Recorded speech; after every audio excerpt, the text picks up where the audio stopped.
What's going on, everybody? We are live for the Vinegar Syndrome recommendation favorite show, and we've got a hell of a panel. I'm going to bring everybody in one by one. First up, from They Live by Film, one of my favorites, a friend of the channel and frequent collaborator, Zach Bryant. What's going on, Zach? Hey, how's it going? Stoked to have you here. And then the one that everybody's requesting to have on for the Vinegar Syndrome stream tomorrow night, and I will spoil it now. Celeste will be live with us tomorrow night as well. Hello, Celeste. Hi, how are we doing, everyone? I'm excited to be here Fantastic. tonight, and I'm excited to be here tomorrow, too. Pulling double duty. Amazing. And then finally, one of my favorites. He is on many of these Vinegar Syndrome releases. He is on releases from countless other boutiques. He's written many books, and somebody I respect greatly, Mr. Troy Howarth. Hello, Troy. Hello, thanks for having me back again. Thank you. You are frequently requested to come back, so I'm glad that you still say yes. People must be very desperate. Yes, I am desperate, and that's why Zach's here. We got a whole bunch of people hanging out. Wanted to say hi. Nick will be watching tomorrow. Thanks, Nick. Bruiser's here. Tony, Anthony, and John. Fanatical Dragon live from over in Europe. What's going on? Media Membrane. Stan Geezy's on the road. Hello, my friend. Adrian James is here. Anthony's calling for some ICU picks. Celeste, you paying attention to that? Always. R1133, what's up? Hello, Celeste. Or Celeste. You are Celeste. Hello, Sardis. Tony saying hi. Terry is here. And yeah. So first off, I just want to go through real quick and see what everybody's experiences are with Vinegar Syndrome, your history with it. I don't think we've ever been super deep on that. So let's go different order. Celeste, why don't you go first? Share what got you into Vinegar Syndrome and how long you've been following them. I don't remember exactly what got me into them, to be honest. I think I just was aware of them and saw their titles here and there and picked up a couple off of like Depop or something. Somebody was selling some used ones for some good prices, and I was like, I don't know. I think I could get into this. And then I saw that they had a subscription model, and I was like, well, that's fun. I don't know a lot about it, but I'm itching to spend $550 on a halfway subscription. Why not, And I just like talked myself into it. And then the day that I did that, I went to Maryland Death Fest, and Vinegar Syndrome actually had a booth set up. And I didn't know that. So I was just walking through all the merch vendors, and I happened upon a Vinegar Syndrome booth. And I'm like, this is either like a really good thing or a really bad thing that has, coincided here today. And they had some stuff that, and I mean, it was the day of the Halfway to Black Friday sale. So they had some of that stuff on hand that had sold out like immediately. So I got that Thriller box set. I got the New York Ninja set. I got the WNUF Halloween special. They had all that stuff there. And I was just chatting with them there. And I don't know, I just kind of dove in head first. And, making a commitment of that size monetarily to something like that, I told myself basically like, okay, you can't do what you always do, which is you buy a bunch of shit and then you don't watch it. So I made a commitment to review the month slate every month on my channel to make myself watch it. And that has just been a really rewarding experience overall, actually, like going through and talking about all these like kind of obscure films that not a lot of people get a chance to talk about, and kind of doing a deep dive analysis of them all. And then, I re-upped my subscription for this year. So clearly I've been having a good time. And I think that this year has been better than last year, actually. And we won't get into partner labels, but that's like been 100% my jam lately. So partner labels, that's where it gets scary for me. Yeah. So I've been, you know what? Maybe I shouldn't share this. The extent to which Vinegar Syndrome has overtaken my life, I had to explain to my therapist what a slipcover was today. So there's that. Oh, I love that. What about you, Troy? What's your history with the beginning of Vinegar Syndrome? I honestly can't remember when I first became aware of them, to be honest with you.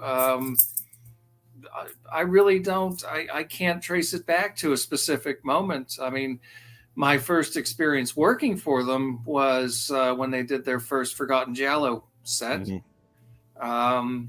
which I did a commentary for one of those films in that set, and I've done a bunch since then as well. I mean, I just always appreciate that no matter what the film, the quality is always excellent. I can't think of a single Vinegar Syndrome release that I'd say it was a little shoddy or what. Most labels are hit and miss. You know, usually they have a dud here, a dud there, or something that's not as good as what they're capable of normally doing. But everything I've seen from Vinegar Syndrome, and I haven't seen them all. I don't do the subscriber Right. model, but every single one I've seen has been outstanding quality. And obviously, we're going to be going down through some of our favorites tonight. But there's a lot more that I could easily list. Yeah, I was saying this to Zach before we got on that I went to make my list of 10 and I brought out 25 and I went, I mean, depending on the mood I'm in, this could be a different 10 any day of the week. The whole they don't really miss thing I think is very accurate, and I think that is probably because they're a restoration company first. When you strive for that sort of archival aspect, I mean, it's not going to be easy. It's going to be a lot of work, but that's their sole focus. So yeah, I would hope that would be good every single time. Zach, what about yourself, my friend? Well, I'm probably going to have a little bit different of a perspective because as much as I am into horror, and I feel kind of bad about this, I don't own a lot of Vinegar Syndrome. When you'd asked me to do this, I'm like, oh, sweet. I can talk about partner labels. And you're like, no partner labels. I'm like, I have Vinegar Syndrome somewhere, right? Like, and I do have a decent amount. So I'm actually more excited for tonight to hear everyone else's because I need to narrow down this. I have a long spreadsheet of Vinegar Syndrome stuff I still need to buy. So it'd be nice to be able to mark some to try to get on quickly. But I started with Vinegar Syndrome, I guess 3 years ago on and off. And I don't even know if I knew what they were when I bought them. I was just like, oh, that movie sounds pretty cool. And I saw it on Tubi once. So that's been mostly my experience with it. And now it's a lot of, that one looks expensive, and I like that movie, and I've seen it because it's so hard to buy ones I haven't seen, and I'm too lazy to on my Tubi subscription sometimes. So yeah, that's been mine, give or take. I mean, diverse experiences is always a good thing. I was trying to think while everybody was talking. I don't even know my answer. I think it was somewhere around 2016 or 17 that I first heard about them.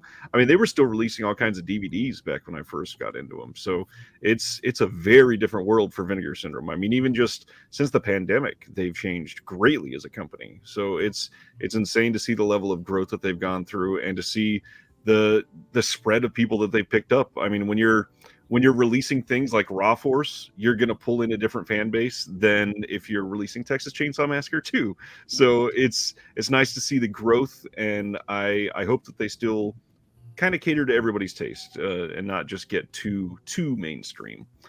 Got a couple others that I want to say hello to in the chat. Tony's here from Australia. What's up? Magic Hands, Nicomedes. This one's here for Troy, Imelda Gonzalez. Hello, everyone. Special hello to my friend Troy. John Doe Juggalo, Planet Mondo. What's going on, my friend? Looking forward to this. Reggie says, Grandmother's House was my first VS. That was a big one at the time when it first came out.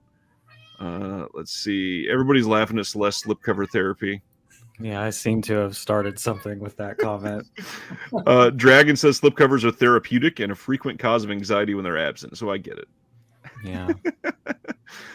Cemetery Man 101. Hate the stranglehold of the slipcover. I just want to sell all of mine someday. I get that. I said the magic word, apparently. Adam the Movie Hunter. What's going on, my friend? I still feel bad. Laurent, what's up? Hello. Are you back in Germany yet? He's had a busy month. He just got done interviewing Joe Dante for his Vincent Price documentary. All right, let's jump into it. Other than us four, we also have a friend of all of us, Erica Shultz from Unsung Horrors and author of an upcoming book, is going to share her picks, but she couldn't be here. But she did her homework and set forward a video for every round. So I'm going to start with Erica, actually. Let's watch her first video.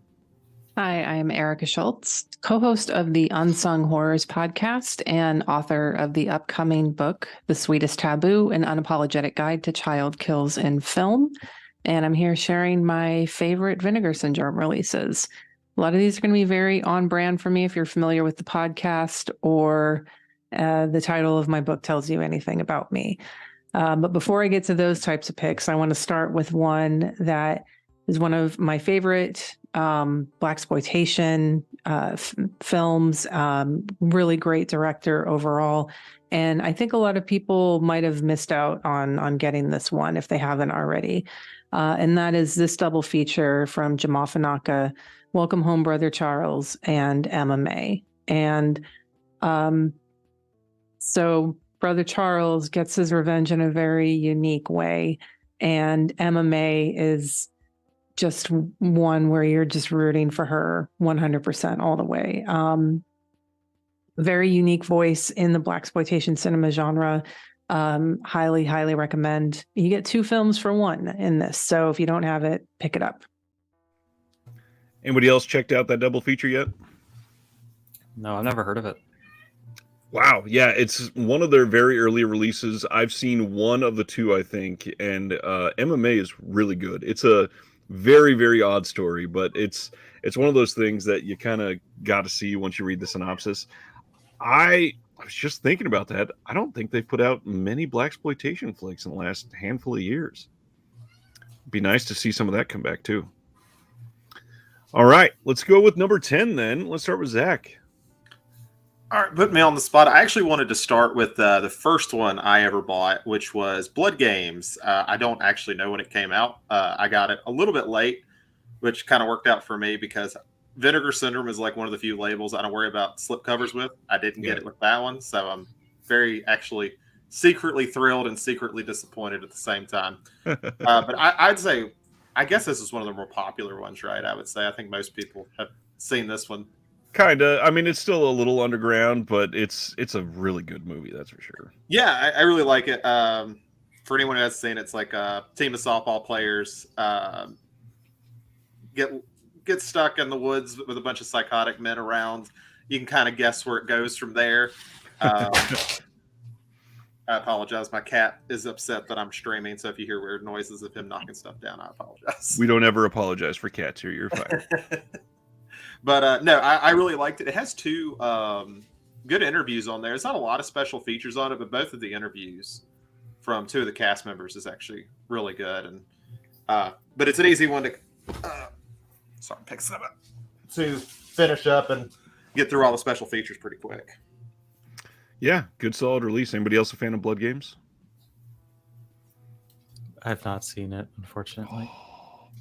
Blood Games is great. People need to check that one out. I'll go next and put myself on the spot. One of mine that I really like, and I think I actually got the release from Wicked Vision first that put this out. I'm a big fan of Reform School Girls. I saw this movie, probably a couple decades ago for the first time, and then just randomly got reminded of it, started looking up to see if it was released on Blu-ray, and it had just come out in Germany. So I went and picked up that release, and then this came out, and as part of the subscription, here it is. Lots of great special features on this. I love when they have the making of documentaries, and this one is like really well done. It's a nice extended one. All kinds of interviews on here. We got archival commentary track. There is a new commentary track with queer film historian Elizabeth Purcell that I really liked. And yeah, just a good, solid release. Anybody else on Reform Schoolgirls? Anything before last year, I'm going to be pretty shoddy on because I just dove in last year, and then I know everything past then, but before then it's kind of hit or miss for me. I'll be quiet then because I think I only have one in the last 18 months for you. I know the film, but I've not seen the disc. It's a solid restoration. Celeste, why don't you go with number 10? All right, cool. I'm gonna come in swinging with a box set right quick. Nice. I went with the Homegrown Horrors Volume 1. This was one of the... Oh, actually, I remember now. I saw this on Orbit, and I fell in love with this artwork, and I was like, this seems fun. Let me pick that up.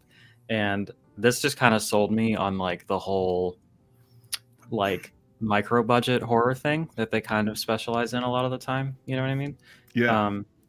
I don't know. I popped in a Fatal Exam, which is the first one on here, and that film is not particularly incredible or anything, but it really has a charm and an atmosphere to it, and like it's clearly coming from the heart and like a source of passion as opposed to any kind of cynical motivations or means. You know, like when you are like funding this all yourself and you're making like low budget genre shit, like you're not doing it to make a bunch of money typically. Right. Like, and you got to buy the film stock yourself and everything. Like this is just the sort of thing that this company has kind of single-handedly sold me on, and now I've just kind of opened up that whole world of it, you know.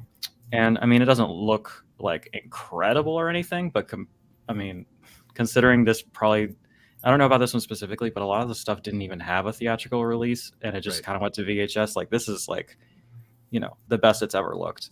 And then Winter Beast is my least favorite of the set, but it is still a lot of fun, and it is still a really interesting kind of special effects extravaganza on like a minuscule budget.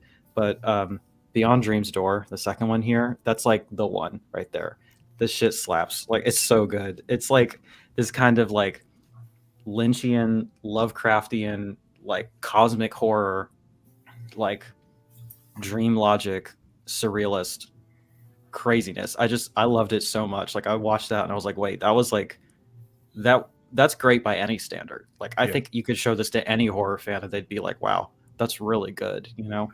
You know, if they have an open mind for like the kind of lower budget stuff. But like there's just a great idea at the heart of that, and like the special effects are not bad either. Like they're actually quite impressive, and the visuals are so interesting.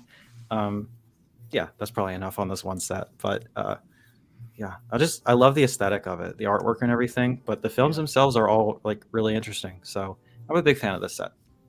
And what's funny, I've seen that be full of things that are people's favorites for very different reasons. I've seen all three of those films be selected as people's favorites out of that box set, and their least favorites as well. So Yeah. there's kind of something in there for everybody. But one of the things you just said, I think really is like definitive of Vinegar Syndrome from the beginning, is that if somebody opens their mind and you're open to whatever you're going to find, there's something on just about all of these discs that you're going to love, probably.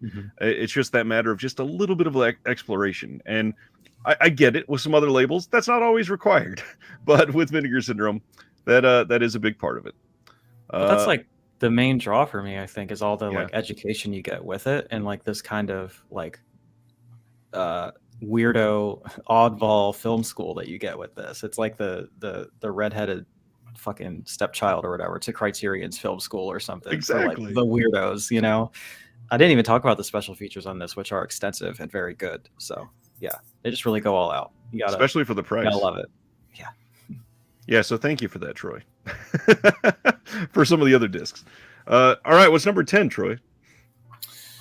Well, I didn't think to grab my copies off the shelf, so I can't show them off. I'm sorry. But I compiled a list, and my first one actually, I just watched it the other day, and it's not a particularly good film, but I'm so glad that it's been put out just the same. It's a film called The Cat Creeps, 1946 film by Earl C. Kenton. It's a Universal horror film, one of the last Universal horror films of the 40s, before they got into the Abbott and Costello run and then got into like giant bug movies and things like that. Yeah. And the reason I'm so happy that this is released is nobody has put this out on video before. Universal never put it out on VHS. It was never on Laserdisc, DVD, etc. So here is a film that has never been represented on video before, but neither by Universal. Sometimes some of the other titles get licensed out, like the Shout Factory or Kino.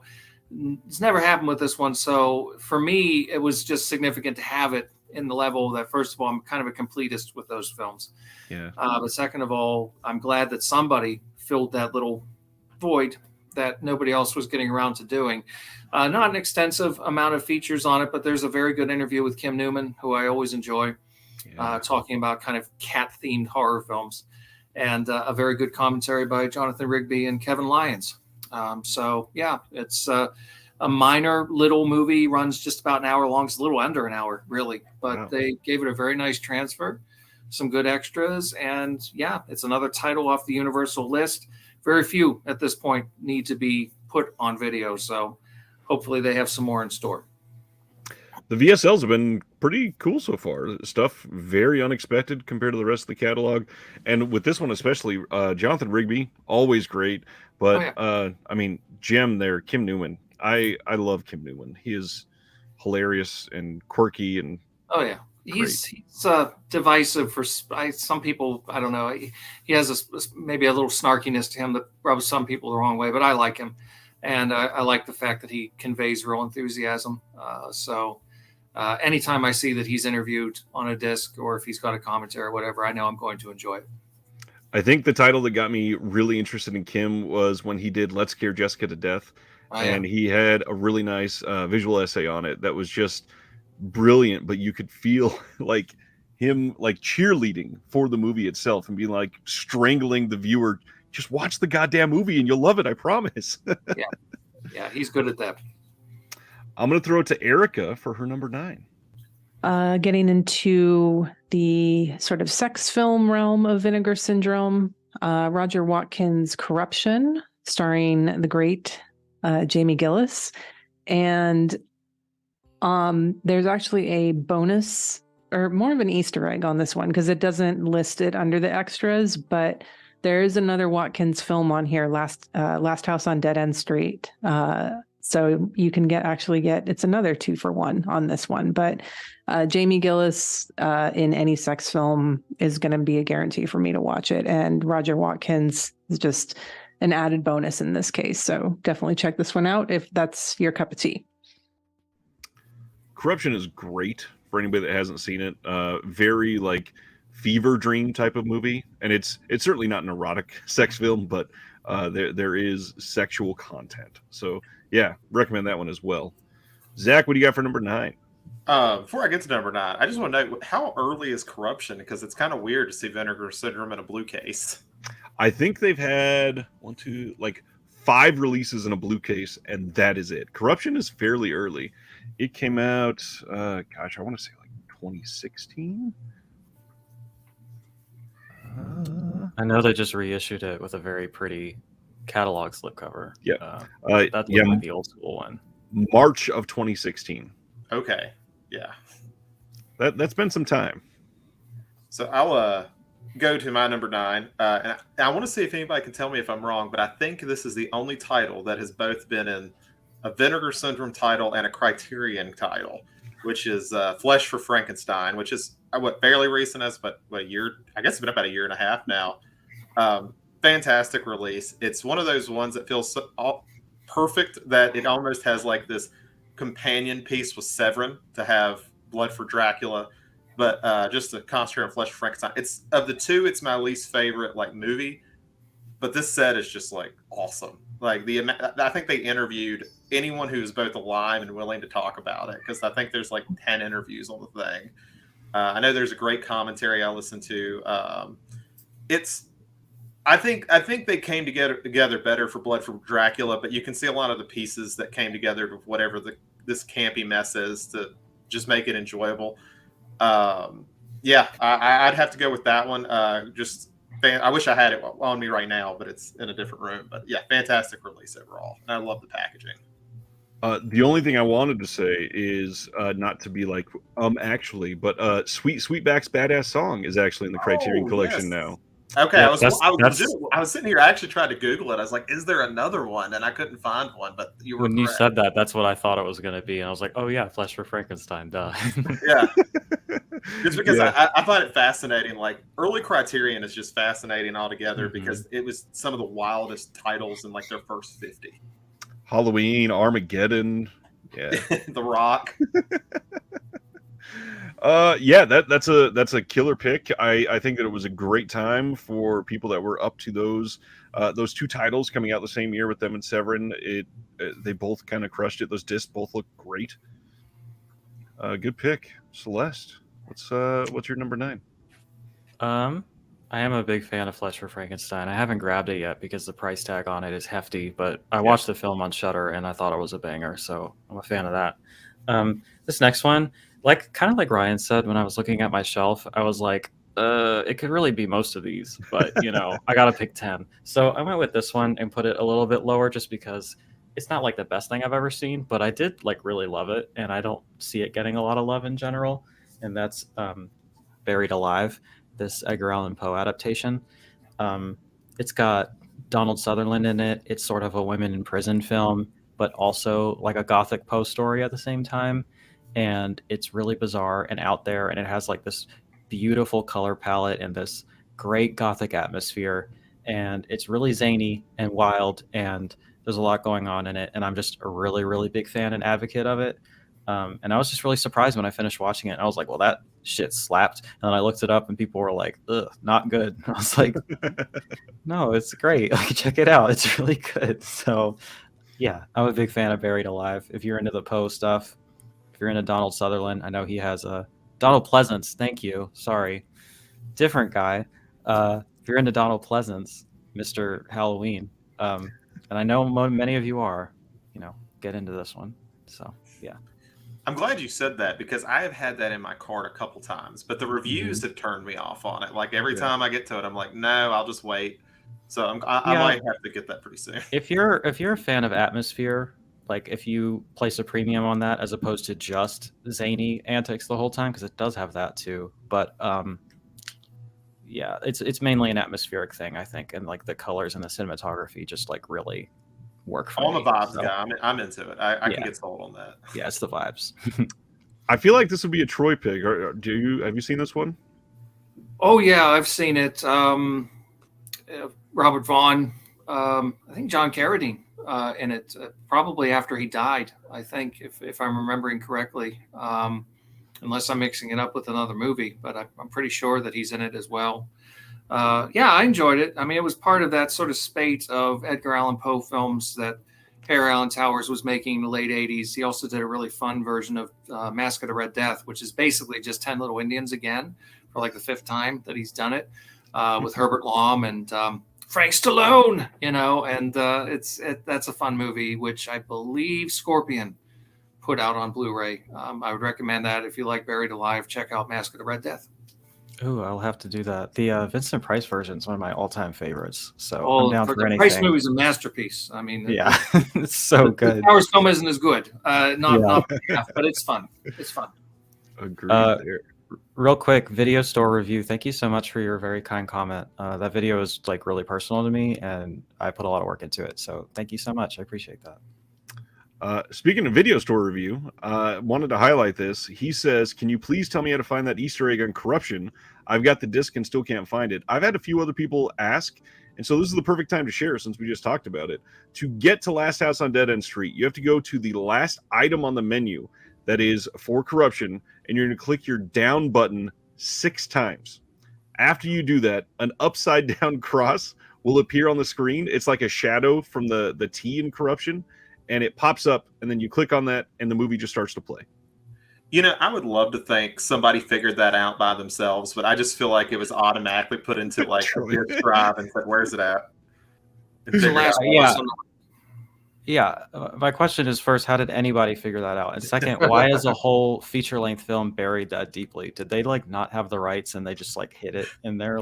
Really? If I remember right, it's actually worse. They had the rights, but the rest, and I think they still have the rights, but the restoration on the film is really difficult or delayed or something with the elements, and they want to put it out still, but they said, we don't know if we're going to be able to, so let's just release a low-quality version of it as a little Easter egg on the disc. Okay, that's kind of fun. Well, nothing and shady. To highlight the fun and maybe some sadness for people that got into Vinegar Syndrome too late, back in the day, pre-2019, they used to bury Easter eggs like this all the time. Not full-length movies, but they would put coupon codes in the credits at the end of a movie, and you'd get $5 off an order if you caught it because you watched it all the way through. They would put... I think if you had captions on a couple times, they put coupon codes in the captions. So they would do stuff like this on their disc for the first 4 or 5 years. Well, I always watch to the end of the credits, and I always have captions on, so I'm gonna be paying attention a little closer. Got to watch some of those older ones. Yeah. What's going on, Chris? He says, great crew tonight. All right, Troy, you want to give us your number 9? Well, so as my first choice indicates, my tastes are all over the map as far as time periods. I love old films and new films, but this is the newest film that's on my list is Censor, the Prano Bailey Bond film from 2021, which I highly recommend if you've not seen it. It is definitely rather trippy. It is, to use a somewhat overused term, it's a slow burn, but it's worth it. Just stick with it. It kind of gets under your skin, has a slight sort of Polanski type vibe in that sense, just little sort of gradually working little weird things in that makes you uncomfortable.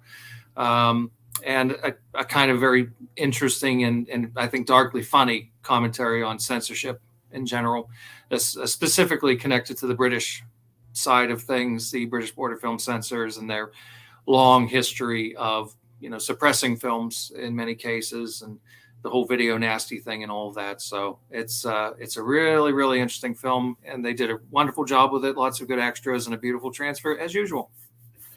If they want to do a good Easter egg for that, they should have put in that 10-hour movie of paint drying. That would have been a great one if they could have added There you go.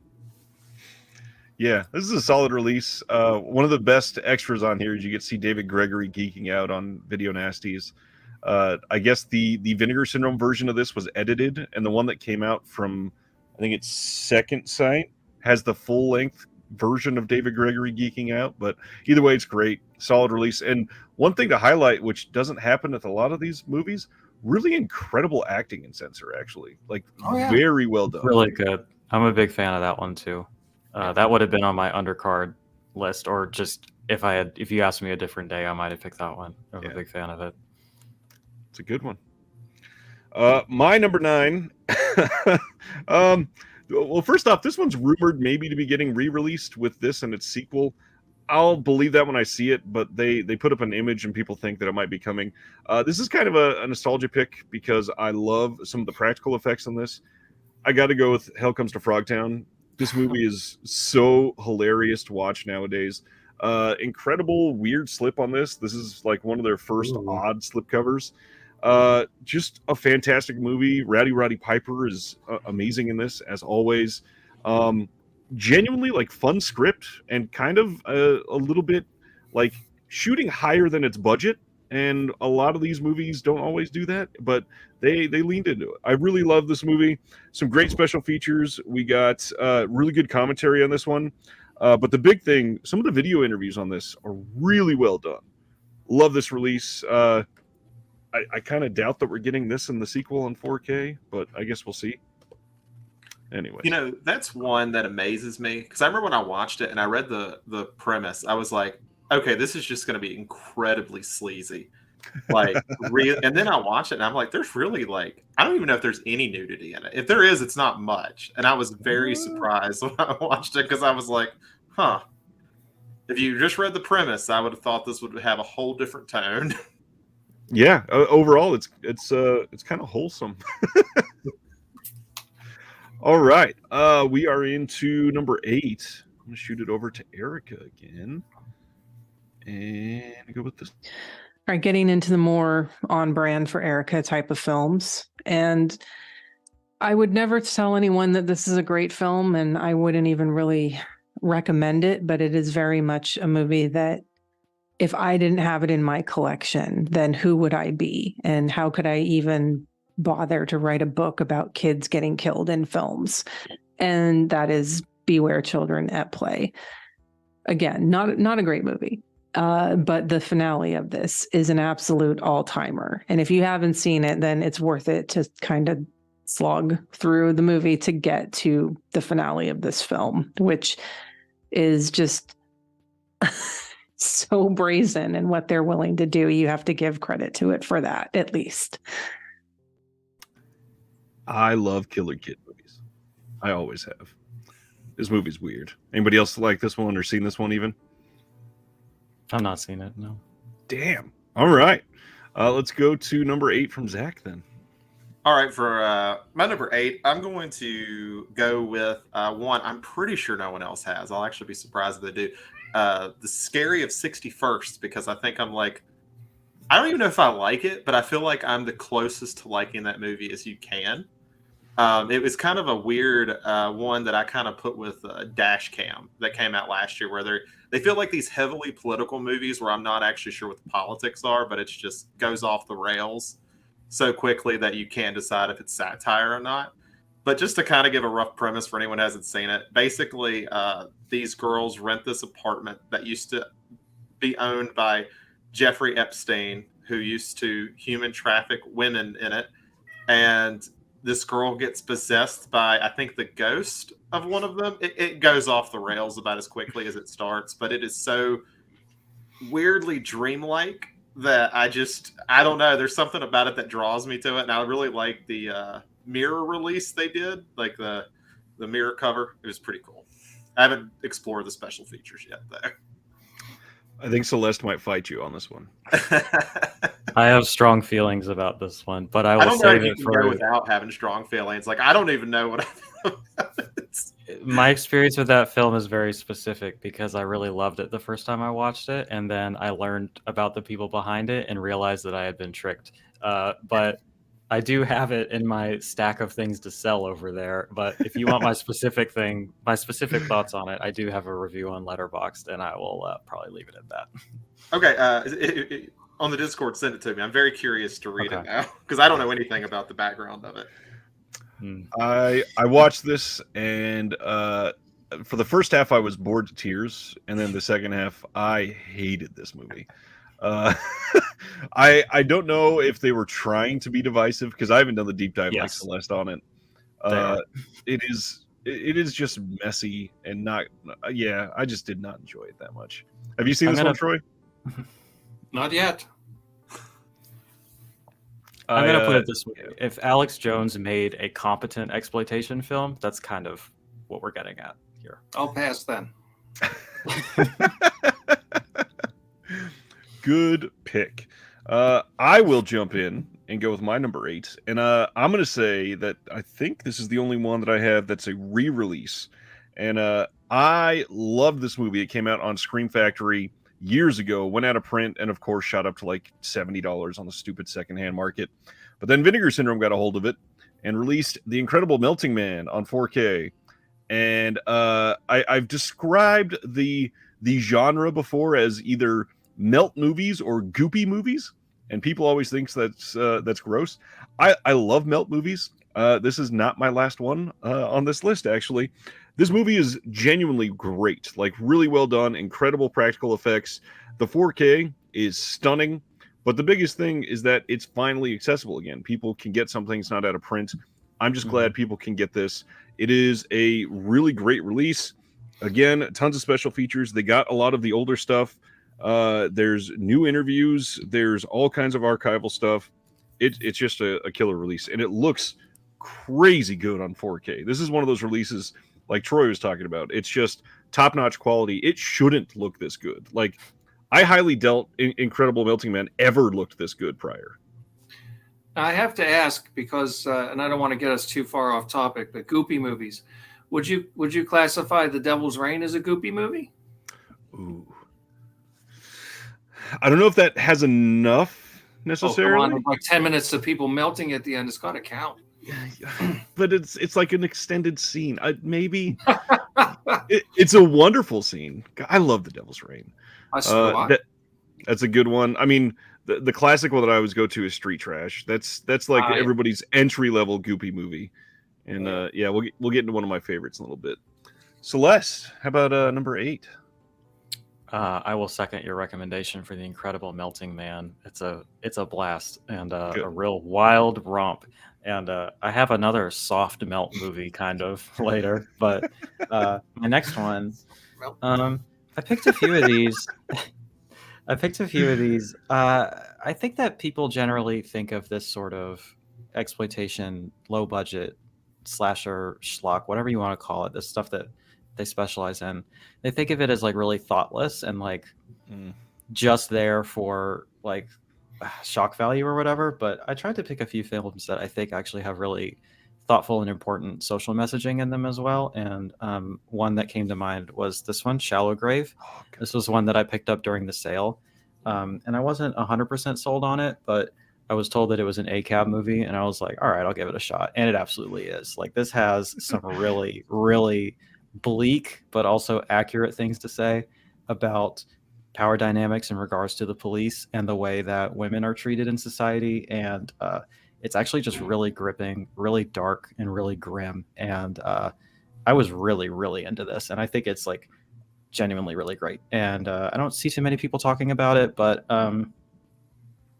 if that sounds like your kind of jam, I say hit this one up. I will say the commentary on it, the director just kind of doesn't say anything for like long stretches of the film. He'll kind of be like, oh, I remember that.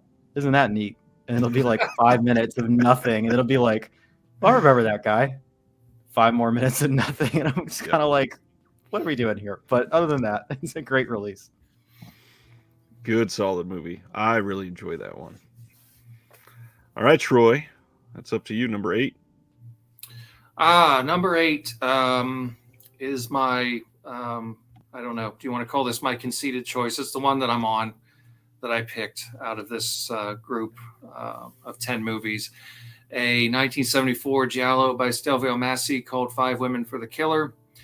The reason I picked it's not because it's a great film, because it isn't. It's certainly not a top giallo by any stretch of the imagination. But again, it's a film that has never been properly presented on video before. It's never had a decent release before.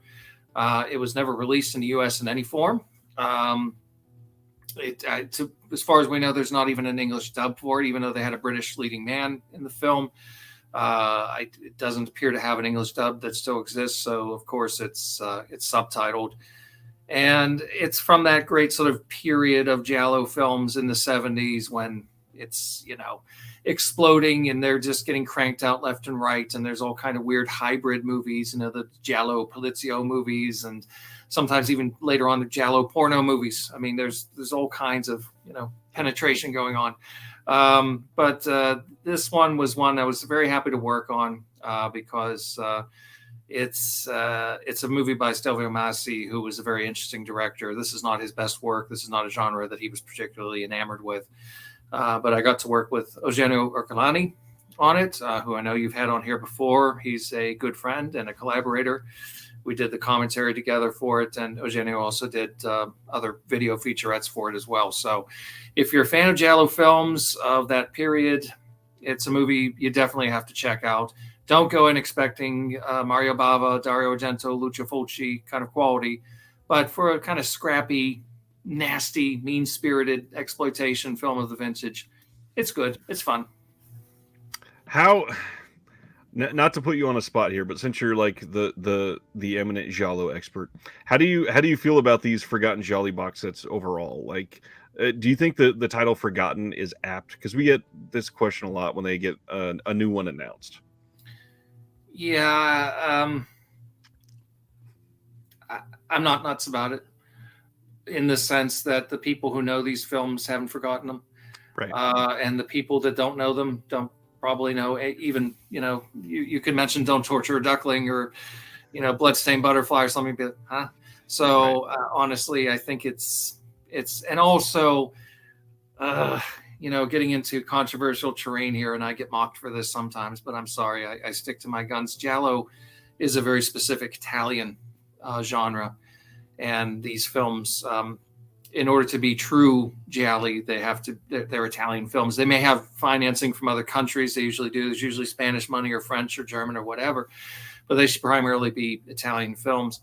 And some of these movies they included were Spanish, for example. So they're movies in a giallo style, but I don't know. I was never nuts about that as a title, but I mean, the important part is that they cleaned these movies up and put them out and made them available and gave them some nice bonus features. And but you would have something like My Dear Killer or Autopsy, which I would say anybody who knows these films, they're certainly not forgotten. So I don't know what's in the name, I guess. That's very true. Yeah, this is a good solid release, and honestly, if you have never dove into any of the Forgotten Jolly box sets, I kind of think they're all pretty worth it. They all have at least one Yeah. solid, really great film. Usually, there's a fairly middle of the road film, and then there might be some that people don't view as their favorite. But they all have extensive extras. Yeah. Love those. All right, let's go to Erica's pick for number 7. All right. Another on-brand film is The Children from 1980, and toxic cloud of smoke envelops the school bus, and the kids turn goth.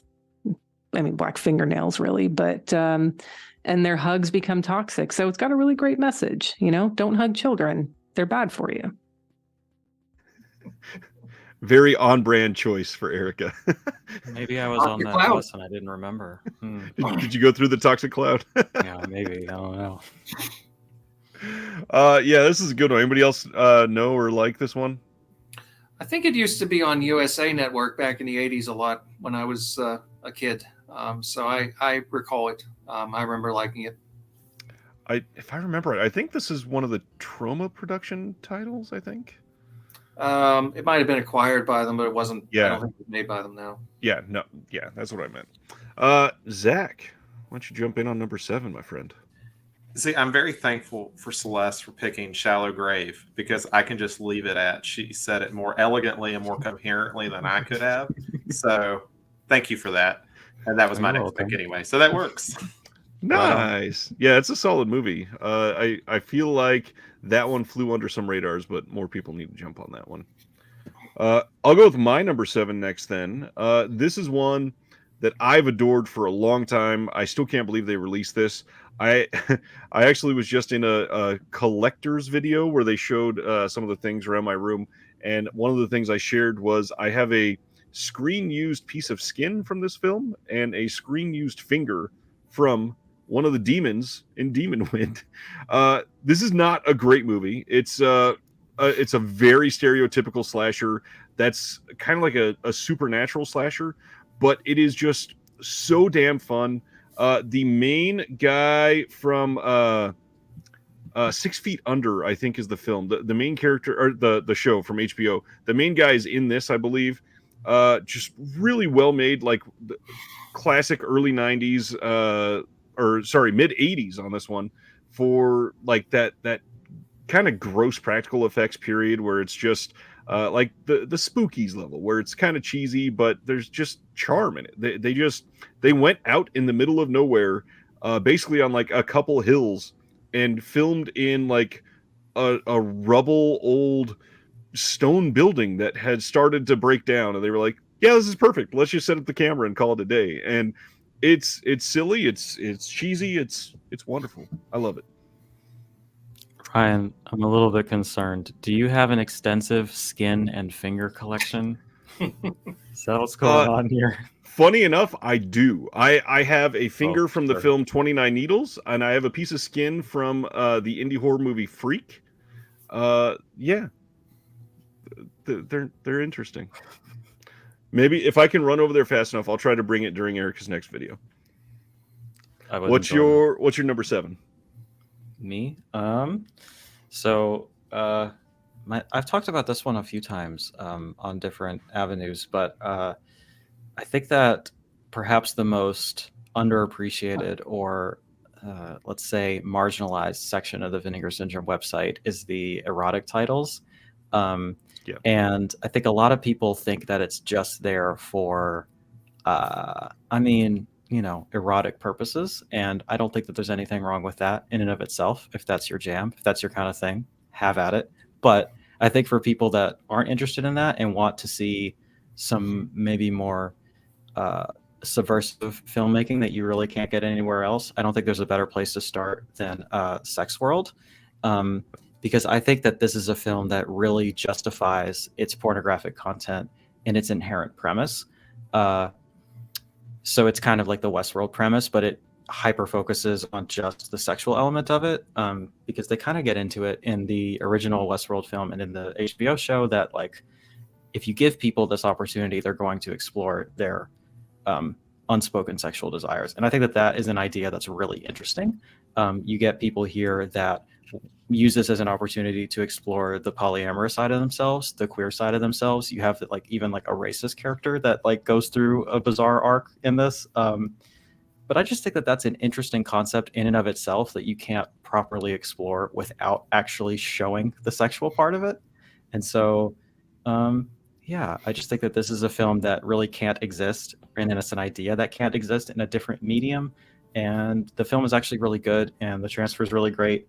I'm a big fan of this one, and I think if anybody's curious about this sort of thing, this would be my recommendation of where to start. But to be honest, I'm not as into it as I probably should be. So I'll be willing to take recommendations for this sort of thing as well. This is the adult title that is synonymous with Vinegar Syndrome. This one, and then Hot and Saucy Pizza Girls, which I'm assuming will probably be released on 4K in the next couple of years from them.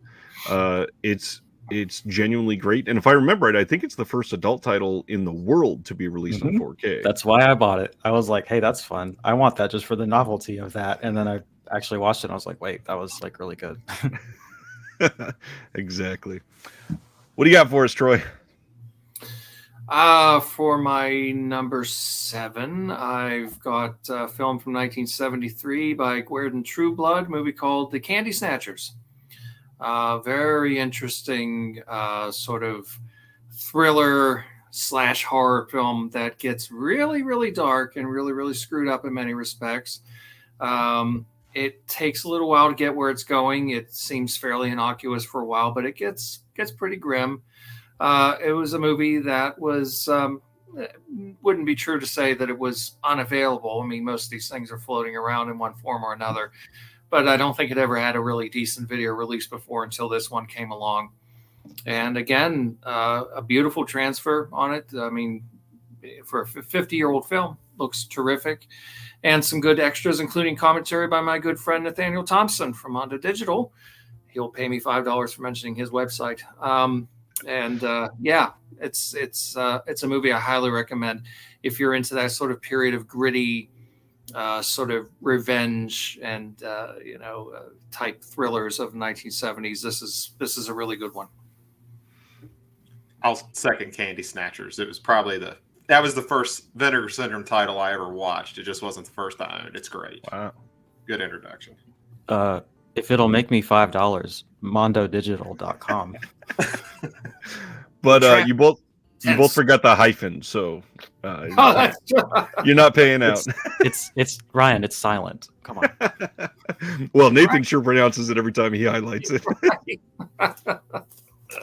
I'm going to talk about the Candy Snatchers in a little bit, but I did want to say the accessibility aspect of it. It is so easily highlighted when you are. I think there's an interview with the director on this, and he goes into. Basically, he was asked, hey, can we restore the film and release it? And his response was, why? And now a lot of us love this movie. Like, it's just so incredibly well made. Yeah, like I said, I'll talk about it more in just a little bit. Let's go into Erica's number 6. Then another one that's not quite a child kill in it in the way that I define it for the book. But The Suckling is just one of my absolute favorite low-budget horror movies.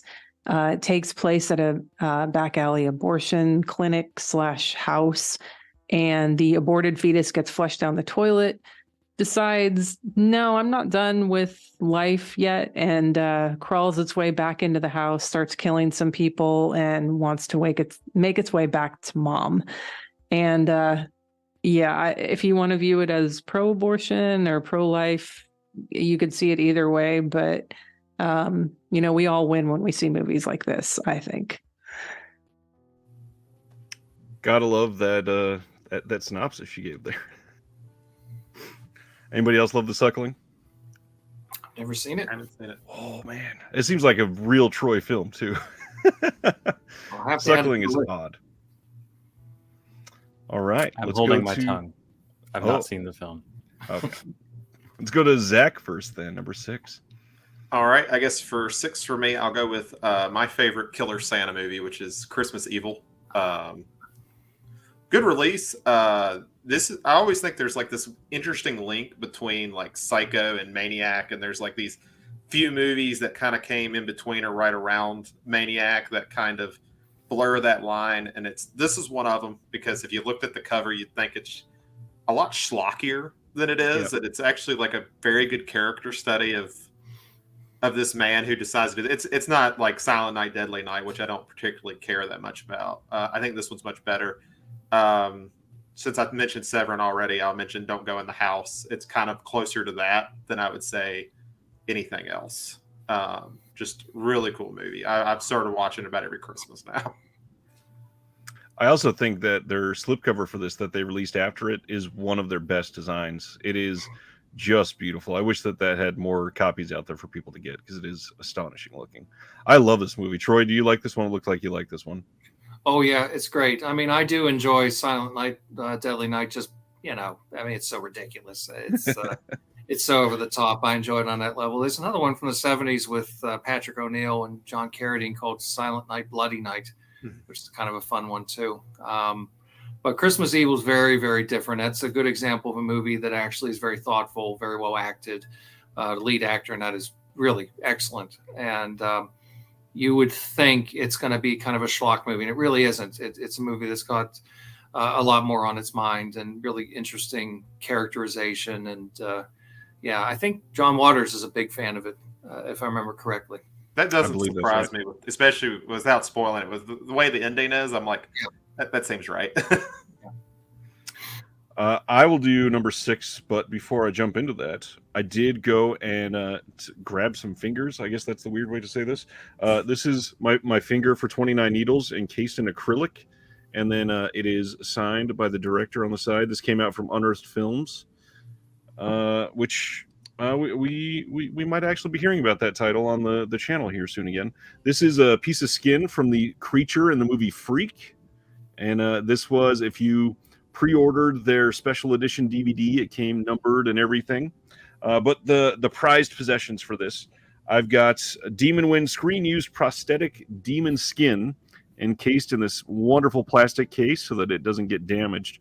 But the piece de resistance for this is this wonderful Demon Wind finger, and it is kind of gross. It's very foamy. You can turn all the way around it. It is beautiful. I love stuff like this. I love it. It's a fun presentation. I hope you're never there's never a warrant to search your house, because it's going to look concerning. It's a very phallic collection. It is. I thought I was out there with my decor, but speaking of out there, my number 6 is that Melt movie I mentioned, Body Melt. I love Body Melt. This movie is hilarious. I believe this is an Australian film, or it might be New Zealand. One of the two. Really great cutout slipcover. Nice design here, but just the practical effects alone for Body Melt is worth a number on this list. I think it is so well done. Like, there's a couple scenes where they come around the corner in this house and somebody's literally like being ripped in half, and you can't tell when it's not a real person anymore, and it's like spaghetti strings being pulled apart. It is so well done. Everything that happens in this facility that they test at the beginning of this movie is just really, really brilliant filmmaking for the practical effects at the time. It is astonishing that we get films after this with a much higher budget, and they look so much worse than this. It is always nice when you see a film that was limited in a way with their budget that made them innovate and try harder with certain things and do so much more with that smaller amount of money. And Body Melt kills it. But the most important thing, solid script. Like, they started with a really good story. They started with a really well-made, the dialogue in this even is great, which you don't think on a movie that is basically about a local corporation poisoning the civilians. You don't think that it's going to turn into this dialogue masterpiece, but it's so well done and so well made that I came away from it going, wow, I feel like I should watch that again, because it felt so earnest. And I don't feel that with a lot of these movies. Anybody else like Body Melt? I haven't seen it, but that slip looks good on it. That's enough, huh? Classic line. I haven't seen it either. Aw. All right, Celeste. What's number 6? Number 6. This is one that I talked about on the channel recently because it's a very recent release. But this is one that really works for me aesthetically, but also really stayed with me in the extent of its social commentary, but also just how eerily prescient it is, and how like uncomfortably relatable it is even today. It seems to have only gotten worse since the film came out. I'm talking about the Devonsville Terror. This is a film about it's like, I don't want to give too much away, but essentially this town has a history of witch burning, and these women come to this town all at once, like 100 or so years later or whatever, and they're bringing with them ideas of feminism and basically a lot of ideas that don't gel well with the fundamentalist Christianity that the town is kind of built on, and they react to this intrusion on their values very extremely, I guess. There are just lines out of this film that I feel like I have heard verbatim from Republican politicians and right-wing pundits today, with the kind of escalating violent rhetoric against queer people and trans people and drag queens and all of that, and the moves to completely outlaw abortion in this country, like all the things that are happening right now. This film really speaks to that in a way that is kind of alarming. And yeah, I don't know. This is also the soft melt movie I was talking about. There's a good melt scene in this. So to get a little bit lighter around here, yeah, this one just really stuck with me. And also it's folk horror, and I'm just really into that in general. So big fan of this one. Love me some folk horror. And I love that we just made a soft melt genre. Yeah. For me, you just want a little bit of melt, like a soft serve. All right, Troy, closing out the first half for us. Yes. Well, my next choice is probably not a huge surprise. I've written a book about the star and writer of this film, Paul Naschy, and it's Count Dracula's Great Love from 1972. Directed by Javier Aguirre, which was a very unlucky production in many respects. It went through a lot of difficulties. So it's an uneven film. It starts off a bit ropey, a bit rocky. You got to stick with it for a little while. But when the atmosphere really kicks in and it really gets going, it's a very, very effective film. I think tremendously atmospheric, very poetic in parts too. And if you like that type of 70s, 60s kind of gothic atmosphere, women in diaphanous gowns wandering around hallways with candelabra, stuff like that, you're going to love this one. Paul Naschy, of course, writes the script, and he is playing the lead. He's a human who has been possessed by the spirit of Dracula. The idea is Dracula keeps regenerating into different forms down through the years. So he's a slightly different looking Dracula than what we're used to. He's rather beefy. He's not the sort of lean, mean Christopher Lee type that we're used to, but he's very effective in it, I think. And it's a movie that's got some really terrific sequences and a very effective ending. And it has a commentary by Naschy and the director Javier Aguirre, which was recorded actually years ago when BCI was doing a series of Spanish horror releases on DVD. They put a lot of money and effort into their early releases, and then they gradually got a little weaker and weaker because they weren't selling. And so that movie never ended up coming out on DVD. So they were able to get the commentary, put it out, and finally allow us to hear it. So good stuff. Good stuff. I think it's a good movie. And again, a beautiful transfer on a movie that one of my favorite things about the film for years, if you watch the film cropped, as it was always presented on TV, when you have a widescreen film and they're lopping off the sides of the frame, it says at the beginning, Janus Films presents, and when they showed it cropped, it says Anus Films presents. So it's a little bit different implications there, but yeah, it's a good movie and very nice release. Are there any major Nashi titles that we're still like really waiting on for high def? Yeah, there's a bunch. There's a really interesting film he did, he did a couple very, very brave films, very ballsy films right after Generalissimo Francisco Franco died. Movies that really would have got him shot or imprisoned had he made them earlier. He made a movie called The Sniper, which is all about a plot to kill Franco, kind of bring about the end of fascism. Wonderful film. Hell yeah. He made a film I called gotta check that out. It's a good film. It's very good. He made another film called The Transsexual, which deals with, well, as the title would indicate, but deals with the kind of underground sort of homosexual scene in Spain in the 70s. Very, very audacious stuff for the time. A difficult movie to see. The copies that are floating around are dreadful. But those are really good films. His early triumph movie called La Marca de Hombre Lobo, Mark of the Wolfman, although over here it was acquired by Independent International and they owed their theater chains a Frankenstein movie, so they put an animated prologue on and decided to call it Frankenstein's Bloody Terror, even though Frankenstein's not involved. That's not out on Blu-ray in the US. There are a few others. So yeah, there's some good ones that hopefully will get a release yet. Hopefully. Very interesting. And then I think Vinegar Syndrome and Mondo Macabro are probably the two main that have been focusing on Nashi over the last handful of years. Be nice to get. Yeah, Mondo has put out some really good ones. They have another one coming called Night of the Executioner, which is kind of his riff on Death Wish. So that's an interesting film too. I mean, they put out something like Howl of the Devil, which I can't begin to tell you for years. That just didn't seem like that was ever going to happen, but they made it happen. And Vinegar Syndrome has put out a couple as well. So yeah, a good time to be a Nashi fan. Shout as well. Shout put out their Nashi box sets. That's true. That's been a long time, and Shout needs to step it up. Not that I need to disparage them at every free moment, but yeah, they've been spending the last couple of years on their heels. It seems like they need to take a couple steps forward. Yeah.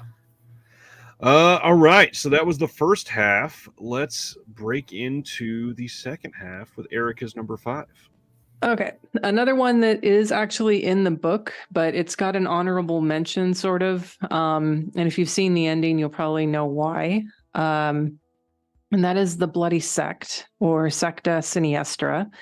And I don't have the other cover up because the other cover is a little bit of a spoiler for the ending and why it's so good and why you're just going to throw your hands up at it. It's got fake bats. I love fake bats. It's sort of a knockoff on Rosemary's Baby, a little bit of The Omen, but with a lot of melodrama in it. It's a Spanish horror film, super fun. Definitely recommend this one for people who are fans of Euro horror, Spanish horror, Italian horror. You'll definitely like this one. Secta Siniestra, or The Bloody Sect. All I saw was Troy smiling for the first half of that. I can relate. That's a good one. All right, number 5, Zach. For number 5, I'm going to go with a pick I can't even really recommend because I don't know. There's a mood you have to be in to like it, and I'm not sure what that mood is. And I think I was just very lucky. Is a movie called Deadline, which, Ryan, you show in your preview when it shows up for us on the countdown. It has 2 really unlikable leads. It's tonally confused. Like, it'll go from being this really bonkers movie to then trying to be heartfelt, but it works. And I can't even explain why it works. It just does a good job at those things. And if you're in the right state of mind when you watch it, it just makes it that much better. So I'm going to leave it at that because it's been a while since I've seen it, but that's one I really enjoy and I just can't recommend. Have either of you seen Deadline? Deadline is great. It's I believe it's a Canadian film, and it's basically it's about an author losing his mind. So Troy should love it. It is it's really well made, and the basically it feels like they took scenes and filmed it as part of another movie, and then cut that into this movie about the author to explain him losing his mind. But it works so much better than you think it would, and it's just really fun, really well made, and yeah, a little bit of a fever dream type. It's nice. It goes weirdly well with In the Mouth of Madness, so that's a great double feature. If you want an A and B picture. That is a great double feature. That's a nice pick. My number 5 is one that for years people thought was very tonally wrong for Vinegar Syndrome. And unfortunately, it's because a lot of people were just looking at the cover art, and that was Malibu High. And this cover art does not fit this movie at all. Thankfully, they released this beautiful slipcover, which is much better for the film. Malibu High is about a high school senior that is trying to be a little more independent than she needs to be, and starts to go on a bit of a strong-willed woman pushing back as a like I'm gonna fight the principal. I'm gonna be a how do they describe her on the back on this one? If I remember right, it's really funny. A smart-mouthed high school senior whose boyfriend dumps her for a snobbish rich girl, and then she starts leading into like sexually blackmailing people. It's just a really solid crime movie. It's really well done, really well acted for its time, and yeah, everybody saw the cover and went, "No, this is gonna suck. I don't want this." But it is so different than that cover. I love Malibu High. So does Bruiser. I feel like Celeste would love this one. You haven't seen this one yet? I haven't. It sounds like a girl boss moment. It is. It really is. What is your number 5? My number 5. This was another one of the very first ones I picked up, and I was sort of, I guess it showed me the breadth of content or films that I can expect from this company. Like, it's not just a one-note thing, you know. But that is The Caller with Malcolm McDowell. This is such a wild, interesting, unique film that I'm kind of surprised somebody else didn't pick up first. But it's to all of our benefit that Vinegar Syndrome got a hold of it. Malcolm McDowell is just always amazing, but he really does something interesting here and carries this film. I feel like it's a really kind of, it's hard to describe it without giving things away. I think the best way to experience it is blind. Just kind of go in and let it enfold you, as it were. But yeah, it's very stagey. It's very dialogue heavy, and I don't want to say anything else, but it rips. Good one. Check it out. It is a great movie. There's probably 4 or 5 that VS did that feels like that. Yeah, strongly recommend that one. What do you got for us, Troy? For my number 5, I've got a Spanish film from '73, another movie kind of in the giallo vein, by Juan Antonio Bardem, called The Corruption of Chris Miller, which, again, one of those movies that kind of, used to show up on TV late night periodically, then kind of disappeared, never really had a decent release. And then they come out and put out this beautiful edition, uncut, widescreen, remastered. One of those great sort of, weird drifter wanders into a household of, a couple of very sort of strange, secluded women and some very strange kind of dynamics and fireworks start to play out. There's a series of killings going on in the background, and we don't know who's responsible.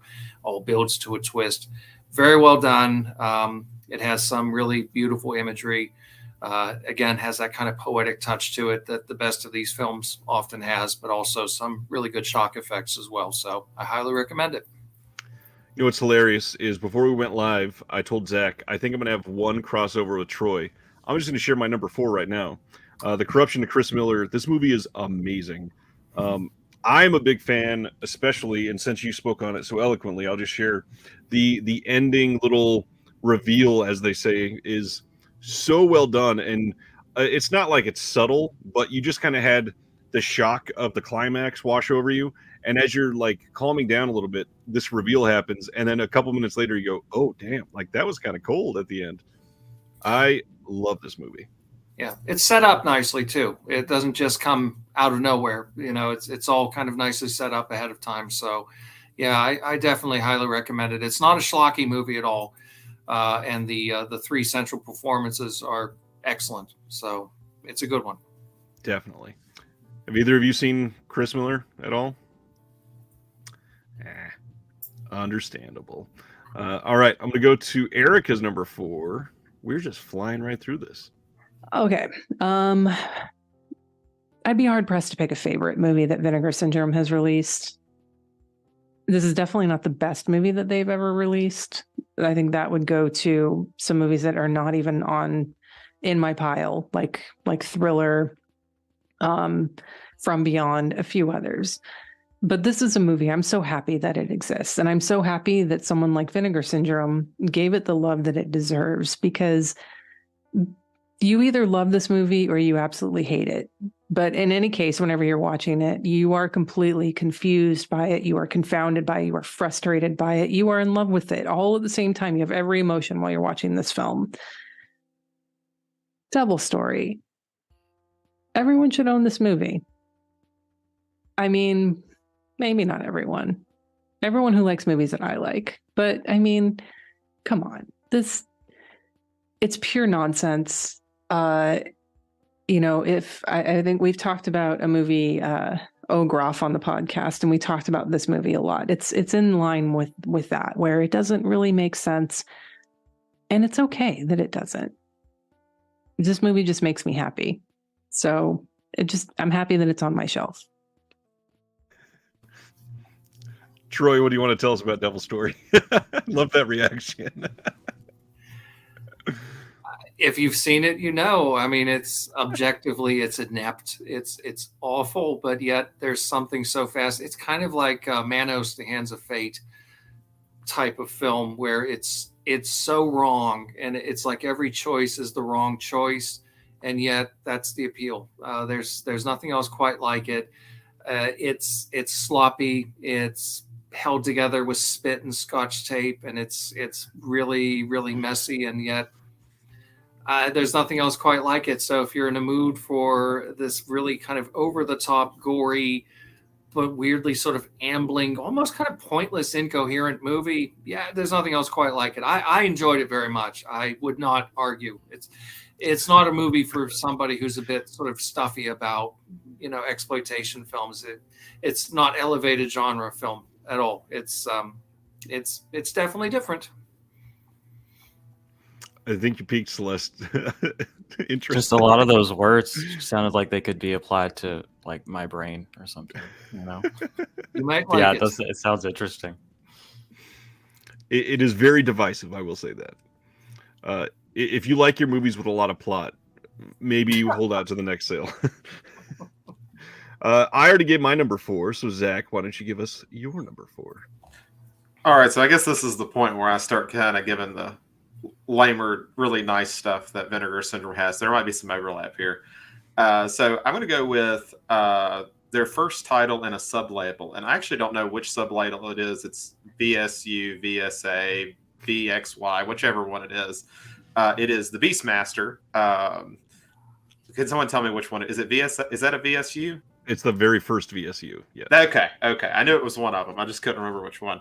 I got that that was probably one of my first sales I ever took part in for Vinegar Syndrome. But the movie is just, it lives on the rule of cool. Like I while we were sitting here waiting, I was like, what is the actual plot of the movie? And I'm like, I remember those events happening, but it is not why I watched that movie. It's just, I think it's a vibe to it, I guess. And it's one of those movies you can just kind of throw on, and it doesn't really matter if you pay that much attention. Rip Torn is awesome in it. And that's all I'm sure most people here have seen Beastmaster in some extent. So I won't drone on and on, but great release. It's the only VSU I own, but it's a good one. Well, and it came out of nowhere. This one was, not especially hard to see, but there was rumors for a long time that we were never going to get even a Blu-ray release, I think. And then they came out with this shocking out of nowhere announcement of a 4K release. And it's astonishing. It looks incredible. Giant book and this beautiful magnet clasp box and all this other stuff that they did to make it all fancy. Tons of special features. I believe Brad Henderson did most of the special features on this. And it was just, excuse the pun a little bit with the animals in the movie, but a pet project. And he just went and did everything he possibly could to get... I think there's animal trainers that he talked to on this one. There's the directors like all over this. There's so much on this disc. It is just an incredible release. And it makes it feel selfish of me. Like, I think it's good that were as an watching the industry move away from real animals or the possible exploitation of them. But it is also so like selfishly, I like to hear the stories about how they what was that movie? I think Scream put it out. It's almost a documentary, but it's also fictional. It's like Roar, maybe about where almost everyone got injured Roar, by the animals because they had Draft no House idea Films what they put were that doing. out. Yeah, Draft House put that out a long time ago. It was Draft House. Okay. Celeste, what's your number 4? My number 4. I don't really know how to intro this. I guess I'll just go ahead and pull it out. It's Blood Delirium. This is so. I don't know. I just really fell head over heels for this one. I was just very enamored with this whole package. Man, it is so like beautiful, but it's also like almost inexcusably sleazy. Like it goes so far in the things that happen in it, but like the cinematography is so wonderful. The set pieces are so good. The people in it are gorgeous. Like it's just a really good time. And the supplements on it really stayed with me. Like something about the interviews on here, a lot of the time I'll watch an interview and I don't necessarily feel like I learned anything new, but like some of the quotes from this really stuck out in my mind, like talking about how the director really felt as though he was making like the next like Fellini or Bergman film or something like that. And he was just so shocked that like it didn't go over that way. And on the one hand, I'm like, bro, you know what you put in your own movie. Like there's no way. But also I was like, I kind of see where he was coming from, where it has kind of an artsy art house bent to it. On top of all the like depraved shit that happens in this. But yeah, it's another banger. I don't know what to say. I really like it. What can you tell us about the special features?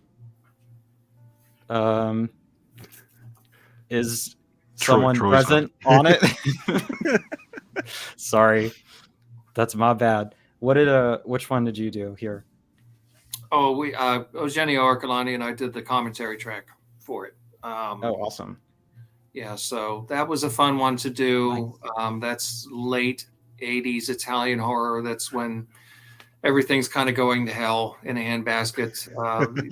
Even Fellini's having a hard time getting funding for movies, and Dario Argento is coming towards the end of his great period of commercial success, and most of these directors are ending up making, they're going into porn, they're going to TV, they're going into, doing films they don't really want to make. And this madman Bergonzelli makes this demented movie that makes very little sense. As Celeste said quite rightly, doesn't really make any sense at all, but yet there's something about it that has a sort of weird, dreamy vibe to it, and very sort of heightened, over-the-top performance from John Philip Law, who was hitting the bottle pretty heavily by then. He's a long way from his days of working with Mario Bava and Giulio Petroni and Roger Vadim. But it's an interesting film, and it's a movie that never had a decent release before, and I think never had really been presented uncut before. And so this one definitely delivers on the sleaze. If you wanted to see a movie that kind of has charisma, I feel like this one has that sort of like drawing you in sort of charisma feel. I like the implication that a career in TV and a career in porn are kind of like this parallel thing from movies, at least in that era. I think that's awesome. Hey, I have no problem with either. I think porn is just another genre, and TV is fine.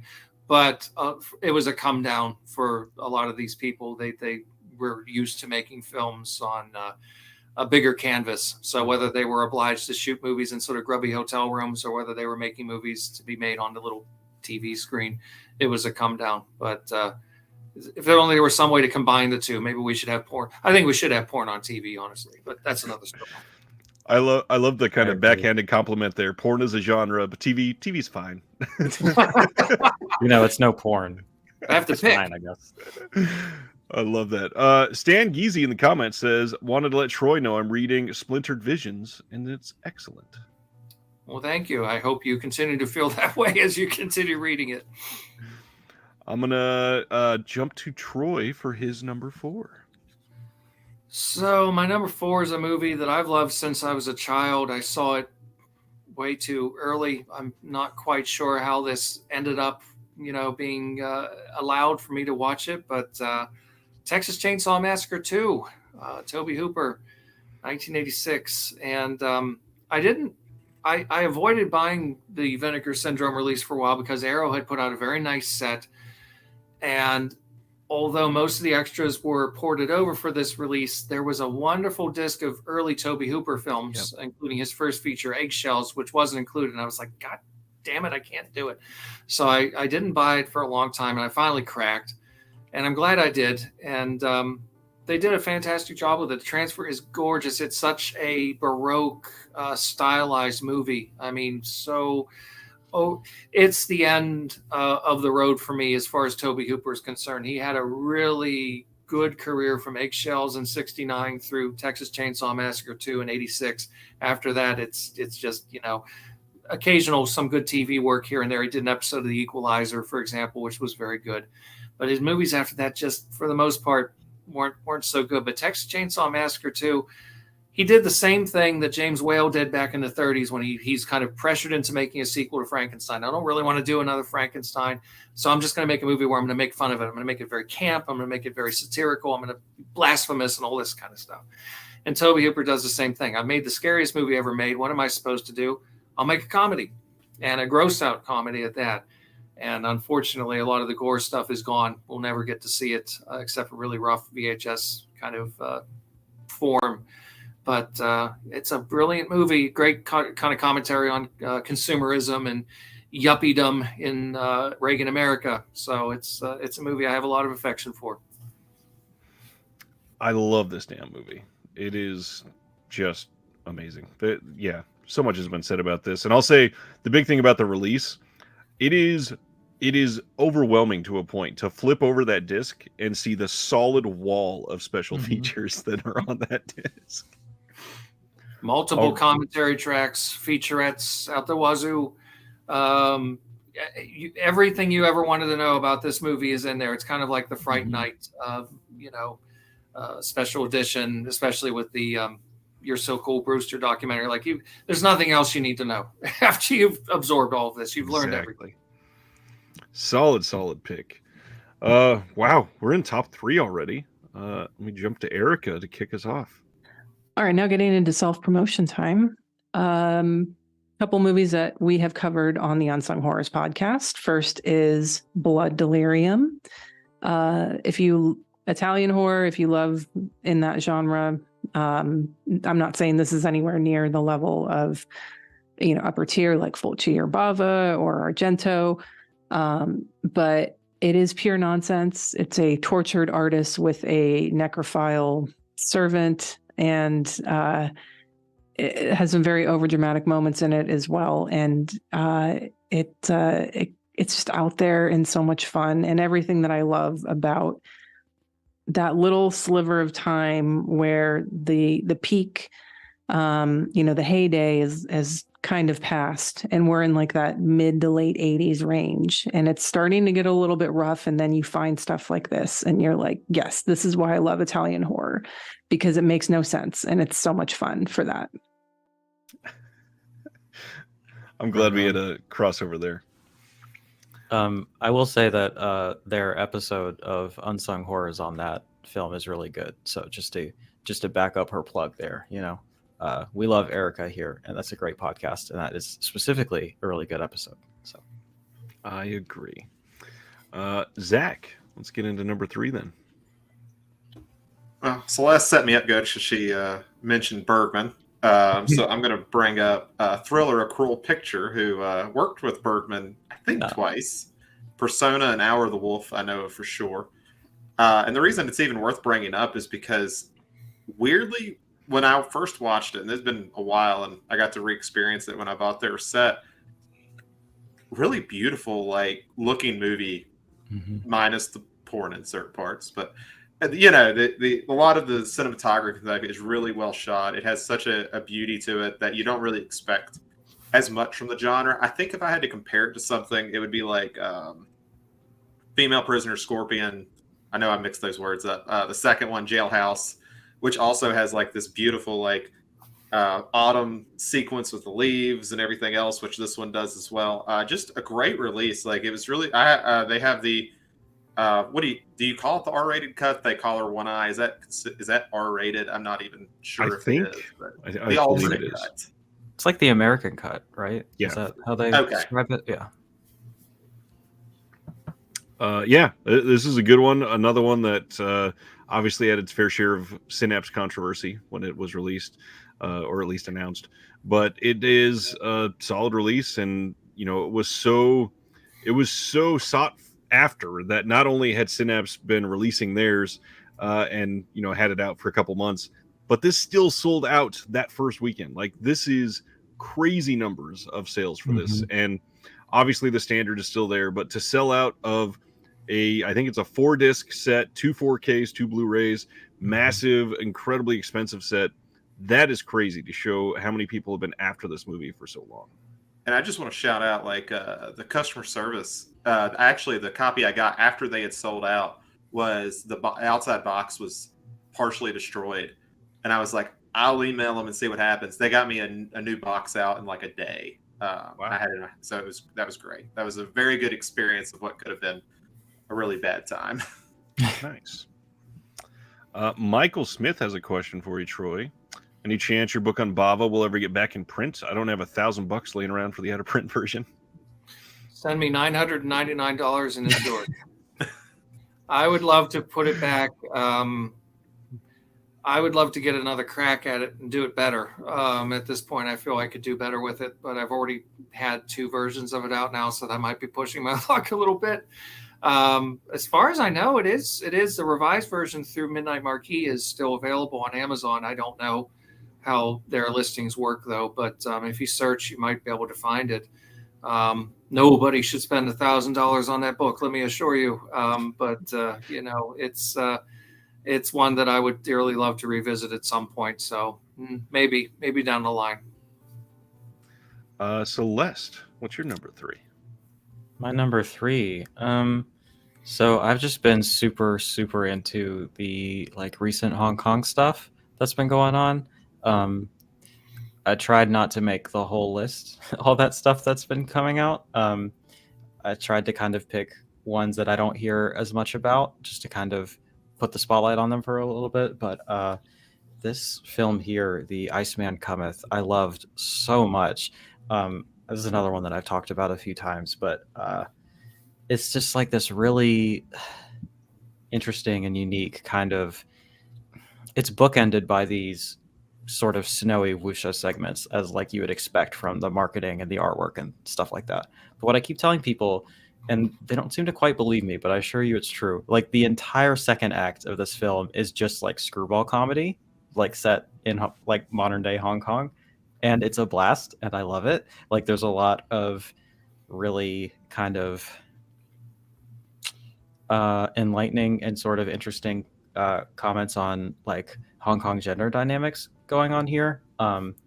There's, I don't know, it's just, it does so many, you know, as I've kind of come to expect from the Hong Kong genre stuff, is that it just is like a blender of all these different genres that shouldn't work together, but they just kind of make it work, you know?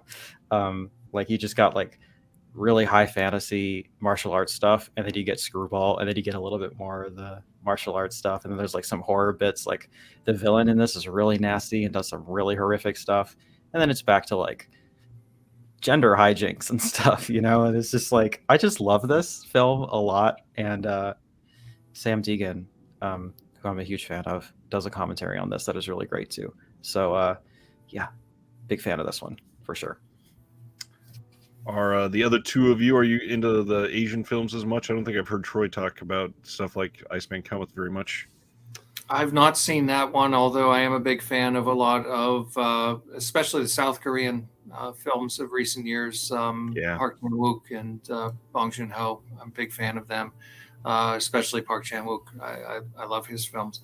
And Kurosawa, of course, going back, you know, into Japanese cinema and so forth. So yeah, I'm not as well versed in that as I am with Italian, Spanish, French, etc. But I am a fan. I will attach myself to Celeste then and go with my number 3, which is a dirty, dirty movie. I love Ebola Syndrome. This one, I think, was the first of their Asian titles that they came out with, and everybody was like, wait, this is weird coming from Vinegar Syndrome. And in all reality, it is a like quintessential Vinegar Syndrome type title. It's gross. It has depraved things all over it. Tons of great special features. Astonishing looking. Released on 4K. Classic Anthony Wong, and one that people have wanted on a good release in the US for a long time. Just a great Cat 3 title. I shouldn't love it. I do. There's some awful things that happen in that movie, but it is just so odd to see the way they weave this story through everything, and obviously there's parts of it that's not great. I mean, some of the, I don't even know if you call it CGI, but the way they show the germ spreading, for example, is really terrible quality. But it's just great. It's really well directed, and again, Anthony Wong, kind of amazing in pretty much everything that he does. I love Ebola Syndrome. Ebola Syndrome is like one of those where it gets so tasteless that it has a charm to it that it just like latches on to you somehow. Like, I feel like when I watch it, I'm like, it shouldn't do as much for me as it does, but I really enjoy it too. Right. I feel like I get enjoyment of the fact that it feels like they knew they should have stopped and were approaching the line they shouldn't cross, and they said, screw it, we're there, let's just go way past it now. Yeah. What do you got for number 3? Oh, go ahead.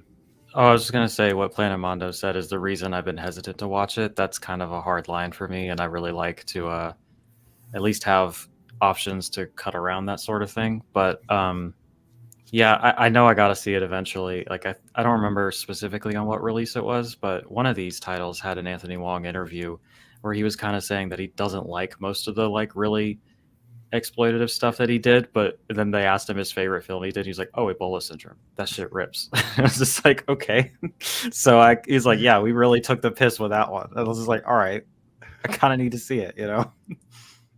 I sit down with most of these and watch with my wife, and I'd seen most of Ebola Syndrome, but it was a cut version a long time ago, and I hardly remembered it at all. So it was basically like my first time, and we sat down, and the very first scene is them butchering frogs in a restaurant to make frog legs, and my wife went, "Oh, this is that type, okay," and would just she soured on it immediately. But man, I love this movie. Number 3, Troy. Well, speaking of tasteless, and a movie that I love far more than I should, and I can't really defend it in many respects, it is one of the most tasteless movies ever released by a major studio. Death Wish 2, Charles Bronson, 1982, directed by Michael Winner.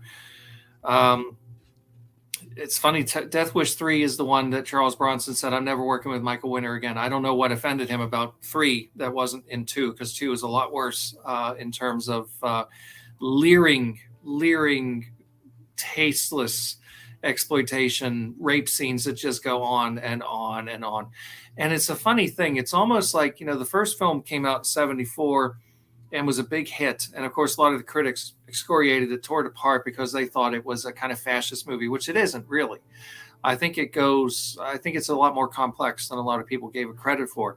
It's almost like Michael Winner read all those reviews and said, "Oh, if that's what they think it is, I'll show them. I'll give it to them." And he did. It's an hour and a half of just nastiness. It's not even particularly well made.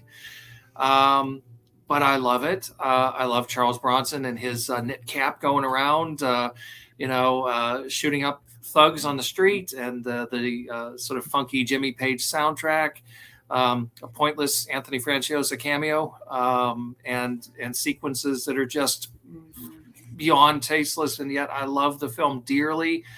I've watched it many times, and it's one of those movies, they put it out on 4K, and I'm kind of thinking, why?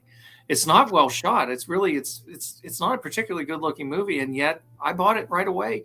And best of all, it has good essential commentary by my friend Paul Talbot, who is the man when it comes to Charles Bronson. He knows everything about Charles Bronson, and his commentary is well worth listening to. And yeah, I make no apologies. I know I'm morally indefensible here for recommending this movie, and yet I love it. So there you have it. Laurent from Wicked Vision says, I agree 100% with that list too. I don't begrudge anyone loving that one, but it's a rough one for sure. It is. And as a matter of fact, the cinematographer quit.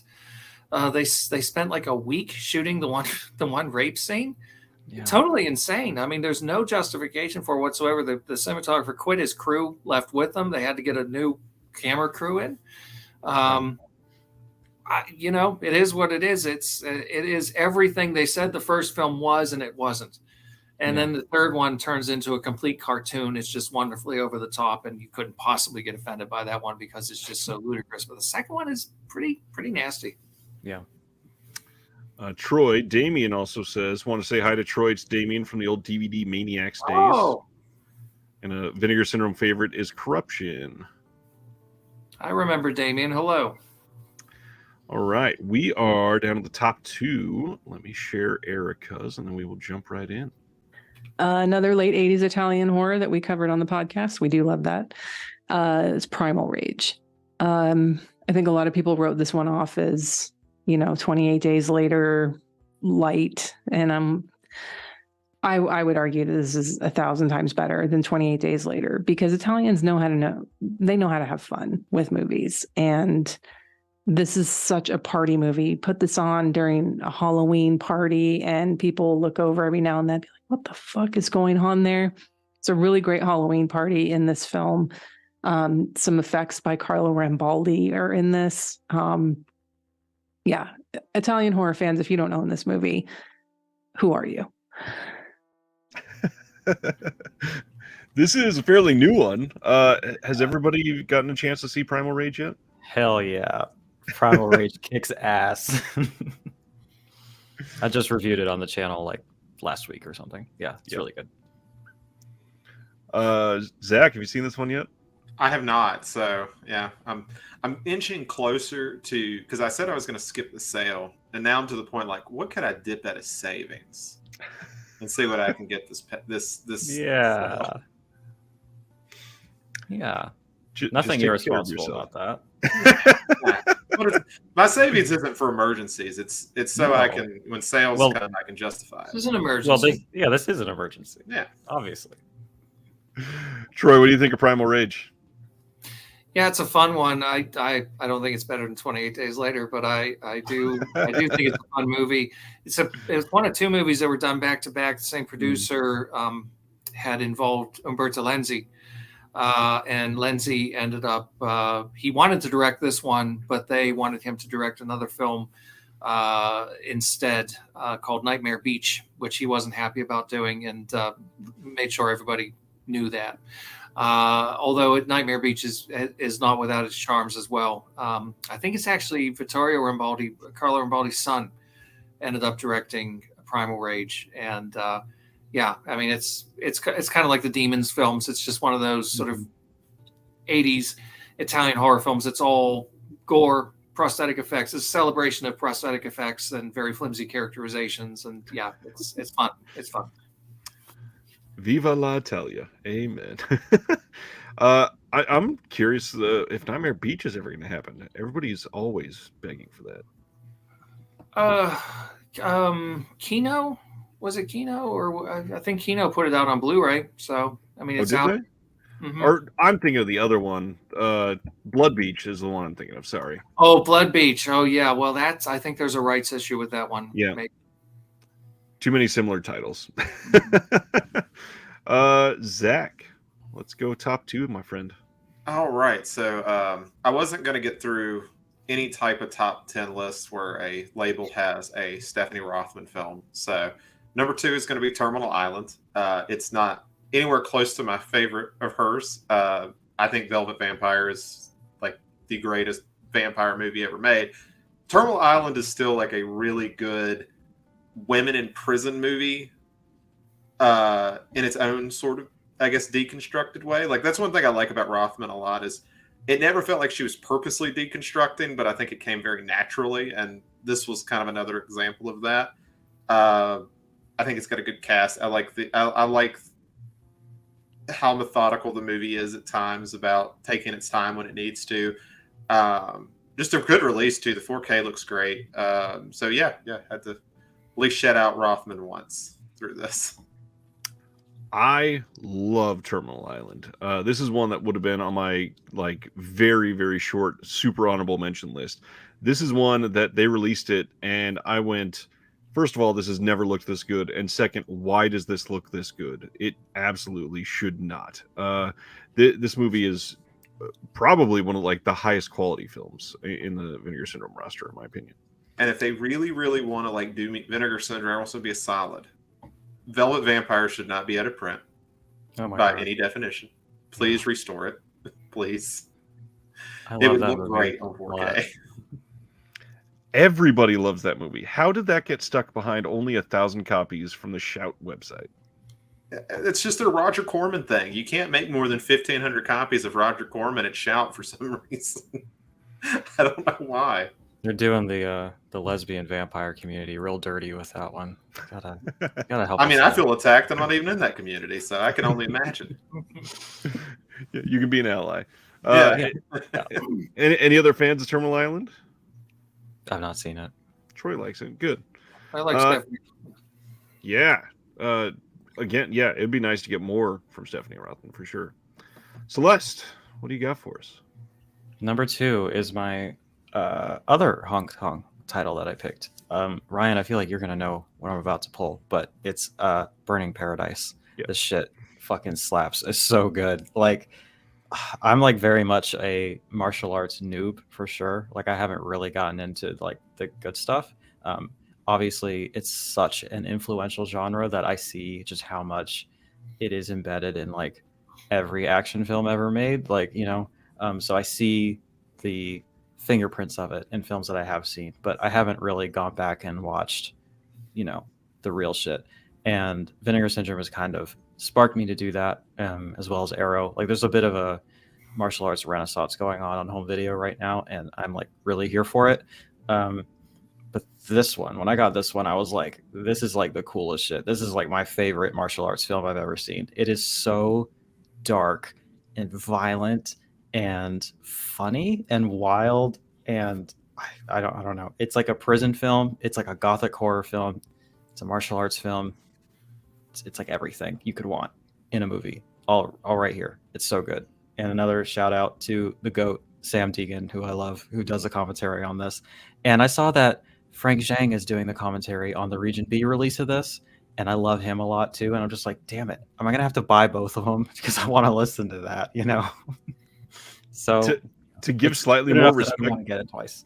To Frank Zhang, if he does like 88 films on one title in the US and then Eureka releases the same title in the UK and they want Frank to do a commentary, he demands that he does a new commentary for it. He won't use the same commentary for both. He will absolutely record a new one. That is crazy. Frank is a wild man. Have either of you two seen Burning Paradise ever? Oh man. So Burning Paradise, this movie, I won't say a whole lot because that was said beautifully, but first off, really underrated for comedy. This is one of the funniest martial arts movies ever. The other thing, it is so unexpected. Like, it subverts expectations on everything that you could possibly think of. The movie opens in the middle of like desert dunes. Mm-hmm. Not very often that you'll see something like that in one of these films. The violence is cold throughout. It is crazy. There's like a dungeon full of dead bodies. This movie's it's amazing. I love this movie. Everybody needs to see this one. It did not make my list, but that's only because I'm about to record a super long video on it. That's how much I love this movie. Burning Paradise is amazing. Nice. It's a romp. It really is, and it's like 19 genres in one. It's beautiful. Yeah, I love that. I'm going to go with something completely opposite now. I'm going to go from Burning Paradise to probably the most depressing movie in the Vinegar Syndrome catalog. But everybody, Ooh. when they think of me and Vinegar Syndrome, they always go to this title. I love the movie Buddies. This is very important LGBTQIA, really respectful film that is from the AIDS epidemic. It is about somebody that has AIDS and they are in the hospital, and this other gentleman comes in and becomes his buddy through this program, and they just click and have chemistry and grow as people together. And the whole time that you're watching this, it feels so much more meaningful to you, no matter what your experiences with it are. If you've had somebody that that had struggles with this in the 80s and 90s, or you are a member of the queer community or whatever.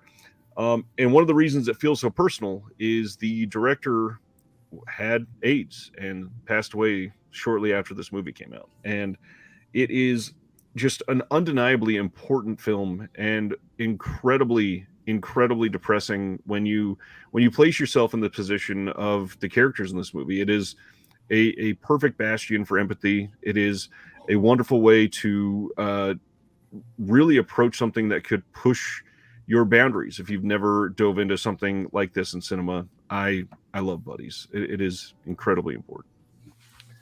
Anybody else seen Buddies? Somehow that one has missed me, but I'm gonna have to check that out for sure. If I ever need a good cry, I guess I'll check it out.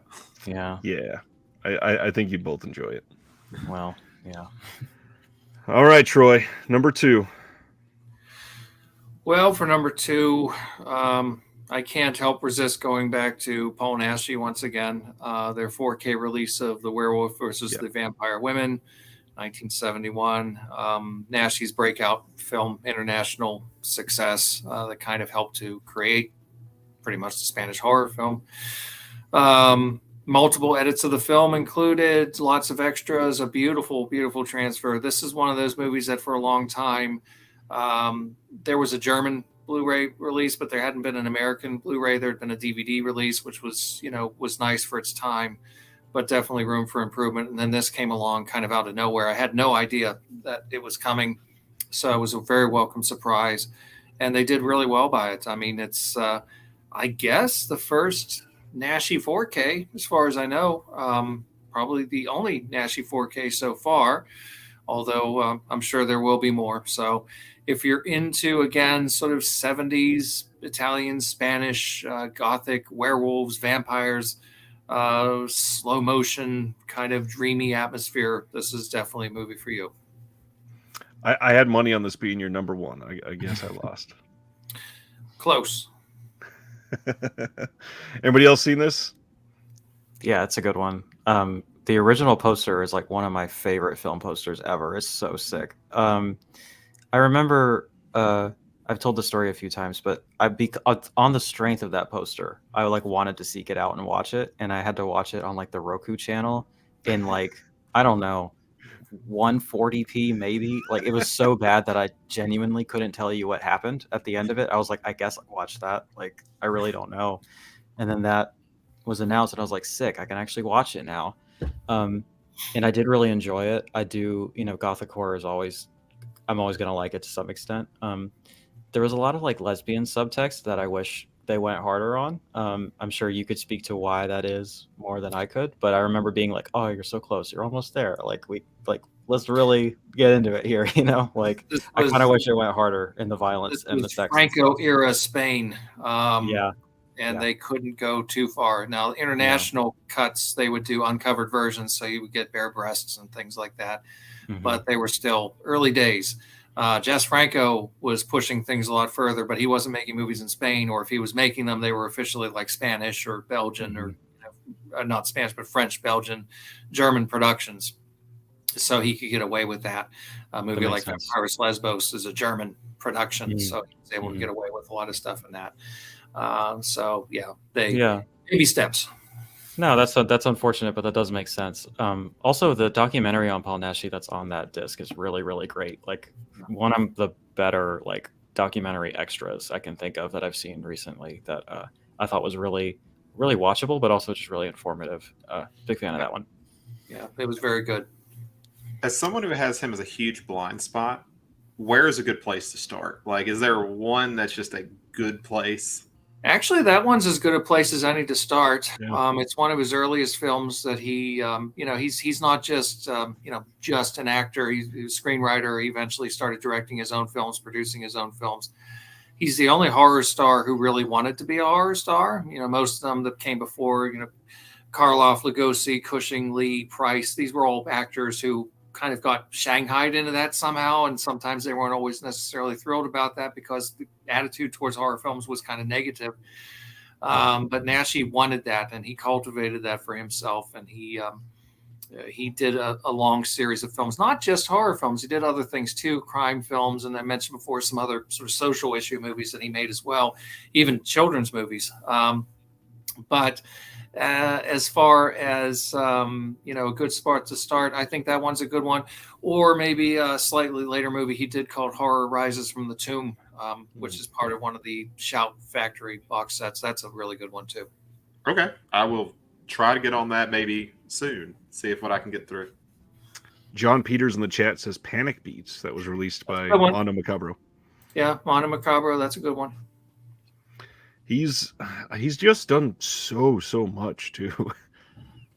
Oh, he's very That's always prolific. what it is when you get to these directors that have like 80 credits. You're like, I don't even know where to start. It's like that with Franco too. It's like, Right. I'll start somewhere.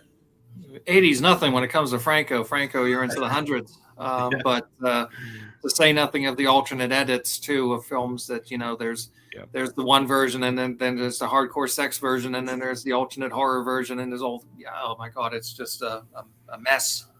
But if you're bitten by the bug like I was, you want to see them all. I love Laurent from Wicked Vision jumps in the comment and says Diabolical Dr. Z is a good place to start, and then go further into Franco zooms between the legs. He had his fixations. Absolutely. All right, let's go to Erica's final pick.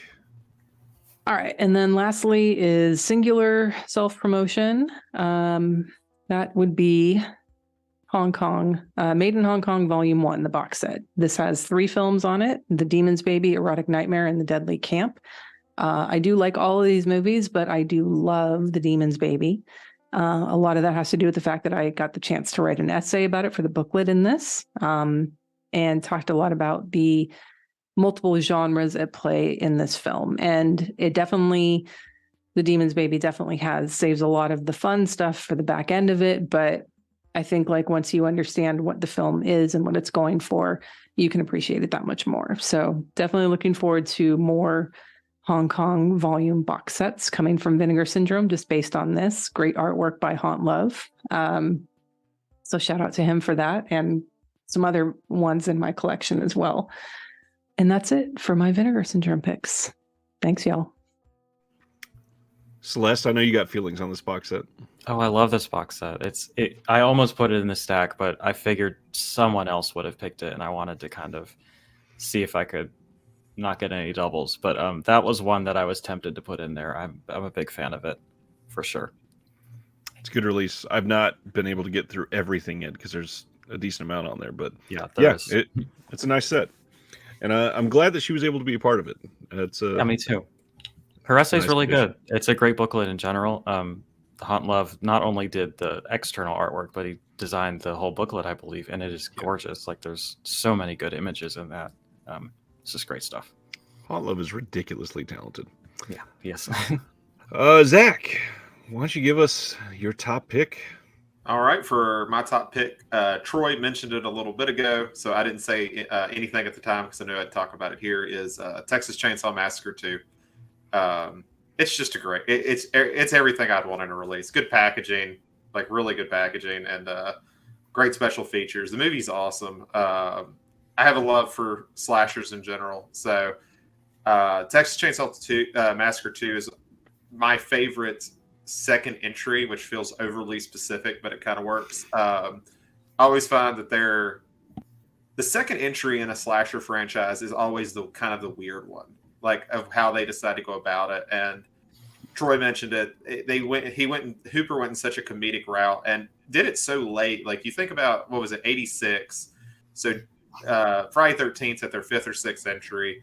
Halloween, surprisingly, only at 3 at this point, but still more than that. And then you have Nightmare, which is still a fairly young franchise, but might have already released its 3rd around there. So, I mean, it was kind of late to the game to be as early as a slasher franchise as it was, but it just knocks it out of the park. It's easily almost on par with the first one, which is saying a lot for what the first one is. I think with a lot of these iconic first films that they're kind of shoehorned into making a sequel for because they're so successful, the really best thing that they could choose to do is go a completely different route. I mean, we've seen that with Terminator, we've seen that with Alien, we've seen that with this. There's so many different examples of the second movie really being successful because it's such a difference from the first, and it's that's unconventional from what you think about it. It's nice. Yeah, I mean, compare it to like Halloween 2, where it's Rosenthal's like, how close can I make it to Carpenter? Right. And keep it as close as possible without doing anything else. And then Hooper's making his own sequel, and it feels so different. Yeah. Completely agree. Then you get the third one, which is more what Carpenter wants to do, which is to have this idea of an anthology series where every year there's going to be a movie called Halloween. And do something completely different with it, which if they would have marketed it better, maybe would have done well. But he hated that movie for years. I hated it too when I first saw it as a kid. I felt cheated. But then I came to realize later what a wonderful film it really was. And after that, they just kept Xeroxing it over and over again. He said when the time came to write the second one, it was just so depressing because he said he had to do it because it was contingent with him doing The Thing. And getting this contract at Universal, they said you have to do this sequel, and it just, there was no story left. So but it's okay for what it is. I don't mind it. It's certainly better than the ones that came later. I always love the interview with him where he's just I think he's talking about the third one, and they ask him about the second one. It's like, it's an abomination. I was like, man, not holding anything back. Well, he's very unpretentious. He has I had the opportunity to interview him when I wrote a book about him, and he was very kind, but he has a very, very dry, sardonic sense of humor that people sometimes they just think, oh, he's just a jerk. He really isn't. He's actually very articulate, very intelligent, but he hates talking about his own movies. And he definitely has a cynical attitude, but that comes honestly after being treated like crap for a long time too. So I can understand it. Absolutely. All right, Celeste, top slot. My number one. Astute viewers of my videos might know what I'm about to say, and perhaps this is recency bias, but I really was so blown away by this release, and it is, as of now, my favorite Blu-ray release of the year so far. And that's going to be the Mexican Gothic set, the films of Carlos Enrique Taboada. This is so incredible and so important, and I gotta tell you, it hurts me a little bit that this doesn't say volume 1 like some of their other sets do, because I want more of this so badly. But yeah, essentially you have 2 Gothic horror films and then just a drama kind of at the end of it. Maybe mismarketed, but it's an excellent film, so I'm glad that it's here. Poison for the Fairies is like really like an all-timer, like incredible film with so much to say thematically and such brilliant aesthetics and child performances. Blacker Than the Night is probably my least favorite of the 3, but the more I think about it, the more I like it. I mean, it's a film about a black cat. I have to like it at least a little bit. But it's real. I don't know. I talked about this probably for 20 minutes straight in my video about it because I just had so much that I got out of it and that I think is important about it. And yeah, I just really want more of his stuff. I want more of it out on disc. I want them specifically to do it if they can, but I'll take anything, really. I'm just like they got me hook, line, and sinker on this director and on just really getting into Mexican horror in general. I said this in my video, but I'll say it again. Like this sort of project of rescuing and highlighting the cultural history of other countries, especially non-white countries, is something that I think is so vitally important, and supporting this work I think is like almost like a moral imperative for all of us. Like I think that this sort of stuff is what we should be championing, and especially when it's this fucking good. Like, and the essay or the booklet included is excellent. Like all the essays are great, really insightful. Really, my only critique is I wish there was more. I wish there was more of all of it. I wish there was more supplements. I wish there were more volumes. This shit is it right here. My number one. I've not been able to get to anything yet because my package was delayed and I've gotten a late start on all of that. This is like Poison for the Fairies is one I've been hearing about for years and years. It's amazing. And I've still not been able to see it. So I'm dying to pop this in. Hopefully I haven't oversold it, but man, I don't know. It's so good. Troy, have you seen one or all of these? I have not, but after hearing that, I'm going to order it. Very interesting. I have seen some of their other Mexican ones, like what was it, Grave Robbers, or there were a couple that they put out that were fun. They're more sort of schlocky, Z grade type films, but they were entertaining, and I definitely was appreciative to get a chance to look at them. So I absolutely agree. I think it's wonderful that they're kind of rescuing a lot of these films and putting them out there for people. Well, Mexican horror seems to be having a little bit of a moment, thankfully. I mean, Indicator is doing a lot with it. Vinegar Syndrome has been doing some. I just hope they keep it coming because there's a lot more that's never been touched. And I mean, I don't even think we've got everything from that old DVD label, right? No. Casa Negra. No. Yeah. They still have to do the vampire and the vampire's coffin, and there's some good stuff yet. I will throw out there again, if anybody's like just after these films, not trying to make you spend money that you don't have necessarily, but these are hard to find nowadays, and there's no guarantee that these are coming to Blu-ray. Supposedly, Synapse had the rights, and the Casa Negra thing was with Synapse, and they said they will never do Blu-ray, or they don't have rights to do Blu-ray. But they actually still have a lot of these on DVD at Synapse headquarters. And if you just go and get the phone number to Synapse, they will send you them. You just got to call and they can't sell you them on the website, but you give them money on PayPal and they'll send them to your house. I'm sorry. You want me to pick up the phone and call somebody for a DVD? Sir, that is how they do it in year 2023. Yeah. I will say John in the chat actually did that earlier. I think it was last year, and got the rest of them that he needed. Synapse is like the funniest company to me. Like that's the one I'd want to interview. Like of all the ones we've done, I would love to talk more to them. They're good people. They'd be fun for you guys. I will throw out my number one and then let Troy go last. Then my number one was mentioned earlier, but I adore the Candy Snatchers. This is the movie that I've watched from this entire collection probably more times than any of the other titles. It used to be Buddies, but this one I keep wanting to go back to, and it's weird because it's sadistic, but in like a welcoming way. The story itself is just so nasty and not what you expect. It's beyond well made, and the fact that it was overlooked for so long, I can't fathom that. It is just such a great film. I am just completely confused by it. The extras, like I mentioned earlier with the director, it is a nice insight as to why it was forgotten for so long, and it's welcoming to these people that they can get due for their titles that they had a big hand in putting out, literally in many of these cases 50 years ago, and they never had any recognition. And nowadays people are dying to buy their titles, and it's just nice to see that they can feel that, unfortunately, before they pass away. But it's something that they're at least finally getting their due, and this title deserves all of the due that they can get. Love this one. Troy, my friend.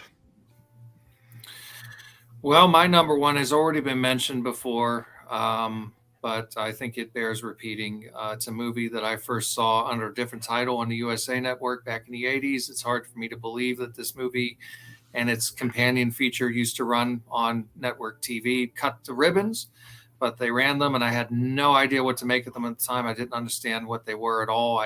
They were so weird to me. Flesh for Frankenstein, Paul Morrissey from 1973, which, if you're familiar with the history of these films, Morrissey ended up with the rights to the films after a certain point and sat on them. Morrissey himself is a somewhat disagreeable character, let us say. If you've ever seen interviews with him, he's not the nicest man in the world, perhaps. And his politics are surprisingly very, very conservative. When you look at these films, you would think, oh, this is, he must be really sort of hip and with. No, not at all. But that being said, he made wonderful films and came out of the Andy Warhol factory. If you mention Andy Warhol to him, he spits up blood. He had nothing to do with these movies, So I saw this movie in the 80s on TV as Andy Warhol's Frankenstein and Andy Warhol's Dracula, and I had no idea what to make of them. I was totally confused, totally baffled by them. And of course they were cut because they have a lot of gore and they have a lot of sex as well. Lots of male and female nudity in these films. So it was so nice that it was finally put out on Blu-ray and 4K as well, and also with a 3D option for those that are equipped to watch movies in 3D. I'm not, so I can't watch it that way. But Udo Kier in his glory as Baron Frankenstein, and a very wonderfully out of place Joe D'Alessandro with his Brooklyn accent, loaded with incest and necrophilia and all kinds of weird, strange things going on. And it's very tongue-in-cheek. And it's gorgeously shot by the great Luigi Caviller, who also shot Deep Red for Dario Argento and a bunch of films for Elio Petri and New York Ripper for Lucio Fulci. So it's a gorgeous film, special effects by Carlo Rambaldi, wonderfully outrageous. I love it dearly. I do prefer Blood for Dracula, but I do love Flesh for Frankenstein as well. And yes, that's my number one. Beautifully packaged. They didn't port over the commentary track from the Criterion disc, and I have mixed feelings on that because the stuff that Morrissey and especially Udo Kier have to say is actually interesting, but they had this academic on there who was very dry and very sort of pretentious, and I think both companies just decided it wasn't worth porting them over, so they just loaded the disc with all kinds of interviews. There is a commentary on Flesh for Frankenstein, but Severin didn't include a commentary on Blood for Dracula because everybody's interviewed. So you've got all kinds of material to sift through. Beautiful, beautiful release. You were mentioning, which actor is it with the Brooklyn accent? I can't think of it. You mentioned it. Joe D'Alessandro, who was Yes. Big icon of the factory. Of course, he was, Little Joe. Everybody's got to pay Little Joe. He was not shy about showing off his physique in films. He'd worked with Paul Morrissey on Flesh, Trash, and Heat prior to this. 3 wonderful kind of underground films that I hope will eventually get released on Blu-ray. He has a line I won't say because I don't need my voice having it as a soundbite of a line he has in Blood for Dracula. About the sister. Which one is that? About the sister. Oh, yes, that one. That is like my favorite line of the two movies because it is just insanity. And I'm like, anytime I try to tell somebody to watch it, I'm like, that's an actual line in the movie, and it's awesome somehow. It's something. I prefer Blood for Dracula as well, but these are both just amazing. You said you're not set up for 3D, but the red and blue glasses work. You can watch it. I don't prefer that, unfortunately, but Hard with the glasses, though. yeah, I agree. I will say it actually does look really great in 3D. I did test it out just momentarily. I don't love doing it with the glasses anymore either. I still wear contacts. I don't love it. Now that won't work with like real 3D, like at the theater, right? Like I can't pull one of those. It has to be the red and blue. It's got to be red and blue, I believe. Yeah. Oh no, it's got all kinds of body parts coming at the camera. I mean, in sex scenes and in gore scenes and everything else, there's entrails and all kinds of body parts flying right at you. So it's, I'm sure it's wonderful in 3D. Speaking of that, Tony from Australia says it is going to be screening in 3D soon in Sydney. Can't wait to watch on the big screen. That is awesome. That would be so fun, huh? Yeah. I don't get anything like that. I don't either. Well, that was top 10s. Anybody have any that were close that you want to throw out there as well that maybe you're surprised didn't get a mention tonight, or just some that you want to give attention to? Yeah, I mean, I could list some off the top of my head. I'm really shocked From Beyond didn't get on anybody's list. It probably should have been on mine, but I was like, somebody will cover it, But man, that film is amazing, and that release is just perfect. Like, it's so good. The new Vacations of Terror release that just came out, more Mexican horror that I was like really into. Really dug that release a lot. The Made in Hong Kong set is amazing, but we went over that one. Biozombie is one that I almost put on there. That one is so good, and the Frank Zhang commentary is like one of the best I've ever heard. I don't know. I could keep going. Like, I really love Thriller too. Righting Wrongs is really good. Yeah, I don't know. Tons of good stuff. I think the only one I was surprised I didn't hear, just because like when I first started getting into Vinegar Syndrome, and I was like, okay, what titles do I need to start with? The one that always ended up was Get Sudden Fury. It's a legitimately good movie. Yeah. And it is. It's really good. It's not one I hear as much about anymore. I think that was kind of a little bit earlier for them, but that was kind of the one that I always got listed as a watch that one because it's better than you think it's going to be. Oh, the Amityville Horror. I didn't pick that one too because I thought somebody would have it. But man, that like transfer is one of the best I've ever seen, and I love the film. And it's like one of the best slips in my collection too, with like the hard ass inverted cross and the flies and shit. Like, it's so sick. I love that release a lot.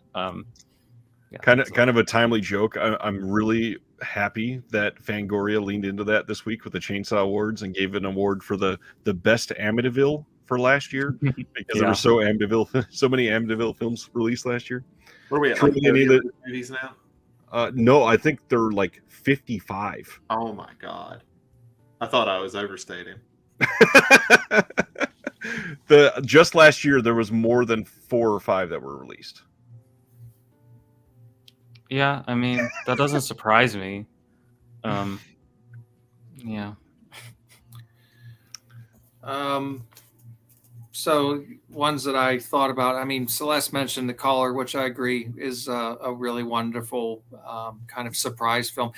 I'd never heard of it before. I like Malcolm McDowell very much, obviously, but I'd never heard of it. And he's one of those actors, he's a working actor. So he does, if he can fit it in the schedule and they can pay him, he'll do it. So you can't always, he's going to be in some crap films every now and again. But a friend of mine said, you need to watch this. It's actually surprisingly really good. He said, I won't tell you anything about it because it's better if you don't know going into it. And I agree with that 100%. So anybody who hasn't taken a chance on that one yet, check it out. It's really interesting. As a Jess Franco fan, I have to mention their double feature of Kiss Me Monster and Two Undercover Angels, 2 really fun late 60s kind of spy film, horror film, thriller, kind of soft erotic, very, very soft erotic, sort of late 60s hodgepodges that I think are a ton of fun, which include, they were a little light on the supplements for my taste. I would have preferred, some meatier extras, but they do include the Spanish versions as well, which are very different. They have completely different scores and very different editing. So that's kind of a fun touch. So that was one I nearly included. You mentioned the double features. It reminded me of X-Ray and Schizoid. That double feature. Yeah, that was good. And the only one I can think of is Luther the Geek. I kind of expected to hear on here. It feels like Vinegar Syndrome has had a few eras, I guess. And it seems like we are at the point where a lot of us have spoken on the earlier eras. Mm-hmm. So we're not getting a lot of the titles that were very attached to Vinegar Syndrome for years. Like Raw Force is one that everybody used to say, if you want to know what Vinegar Syndrome is, watch Raw Force. You'll understand it immediately. That's one. Obviously you got stuff like Hot and Saucy Pizza Girls, which is quintessential Vinegar Syndrome. Some of the other earlier ones, you could easily throw out there something like Luther the Geek or Madman, which obviously has a great 4K release that fairly recently came out. I'm going to throw out In the Cold of the Night. That is one that gets slept on quite a bit. There is, they had that art house month that we got Putney Swope, The Passing. I always forget. There's 2 other titles, but all 4 that came out that month were great. They just did not feel like Vinegar Syndrome, and people hated it at the time. But Putney Swope is like a 10 out of 10 film. It is amazing. The passing, really well done. You can see that it was great. I strongly recommend, if you're going to look back on some cheaper titles in this sale that's about to happen, look at some of these older titles. Liquid Sky.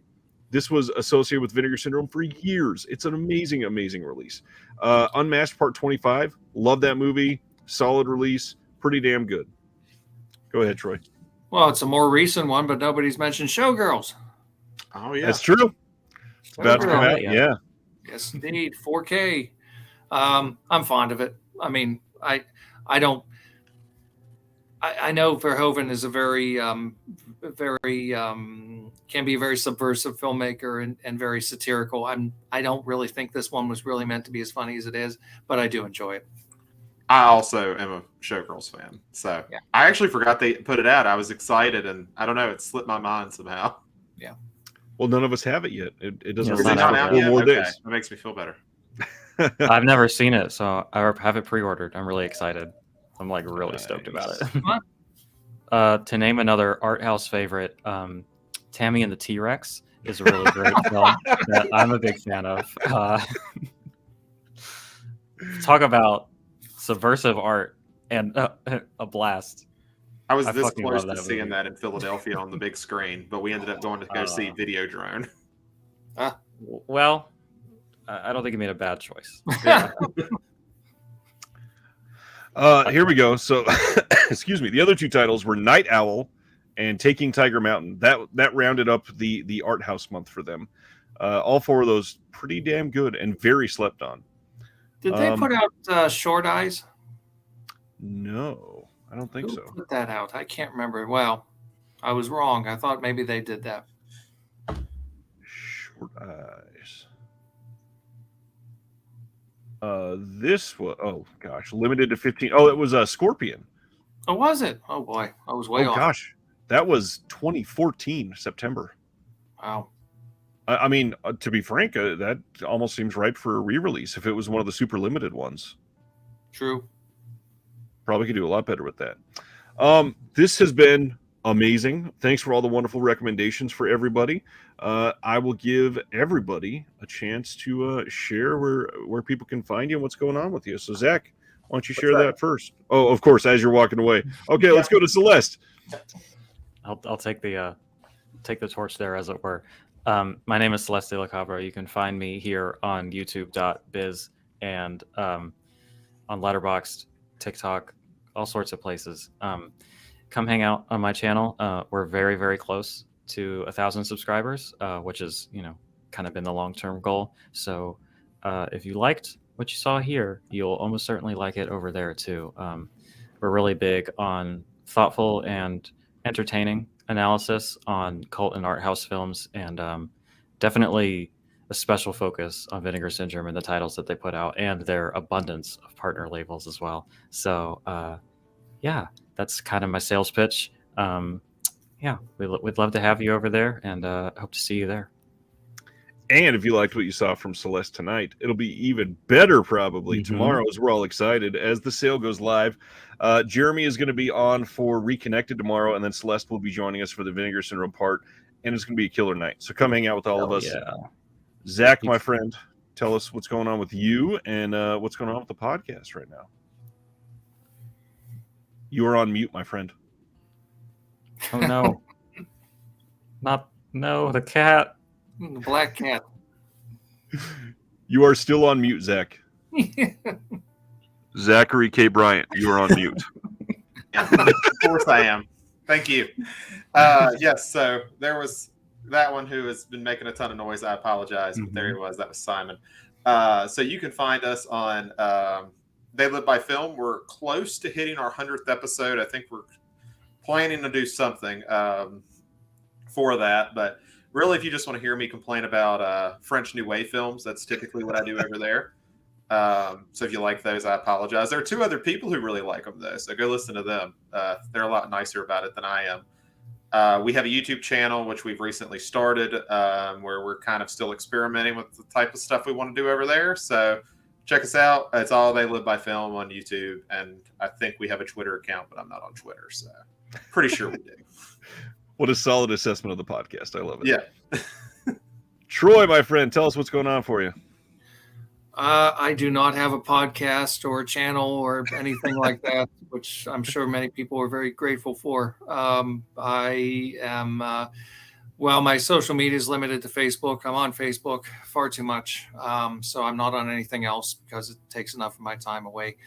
I've written a number of books on mostly European cult cinema, films, books about Giallo, books about Lucio Fulci, Umberto Lenzi, Mario Bava, Dario Argento, also John Carpenter, Paul Naschy. So quite a few books and quite a few audio commentaries at this point, closing in on about 200, either solo or in collaboration with people like Eugenio Orcolani, who I mentioned before, and Nathaniel Thompson of Mondo Digital. So yeah, there's a lot of me out there if you want to listen. If you found anything I've had to say tonight to be of any minor interest, then you might enjoy some of my audio commentaries. But yeah, that's about it. Mondo-Digital, by the way. Mondo-Digital, for Christ's sake. Troy's amazing. Everybody needs to track down some of his releases. You want to, prematurely announce anything for any labels tonight for us? I can't announce anything, but I can say there's some good stuff coming, which, yeah, if you're a fan of Italian genre cinema, you'll be pleased. I can say that for a while, the 88 films release of Tentacles had been pulled, but that apparently is back on now. And I'm on there with Eugenio and Nathaniel Thompson on that one. So if you want to see the wonderful Tentacles with Henry Fonda and Shelley Winters and John Huston and various other people who, were probably owed back taxes, agreed to participate in this movie. It's a movie that's well worth checking out. So 88's finally giving it a nice special edition. Funny enough, I was about to ask about that one because when Ercolani was on the channel, he brought that one up because I think Kino put it out and it had nothing on it except for a trailer. And then 88 went all out on it, right? Yeah, they did try to get a commentary going, but I won't go into all that. That didn't work out for various reasons. But now, yes, this is going to be stuff to the tentacles with all kinds of extra features, lots of interviews that Eugenio conducted for this release and our commentary track. And yeah, it's if you like the film, this is the release you've been waiting for. Nice. I purposefully did not get the Kino because I was waiting on that one. And then, of course, it got delayed and pulled for a little while. So, yeah, stoked to get that one. Celeste, Tony is saying, hey, do you want to talk about something coming up for Imprint Cast?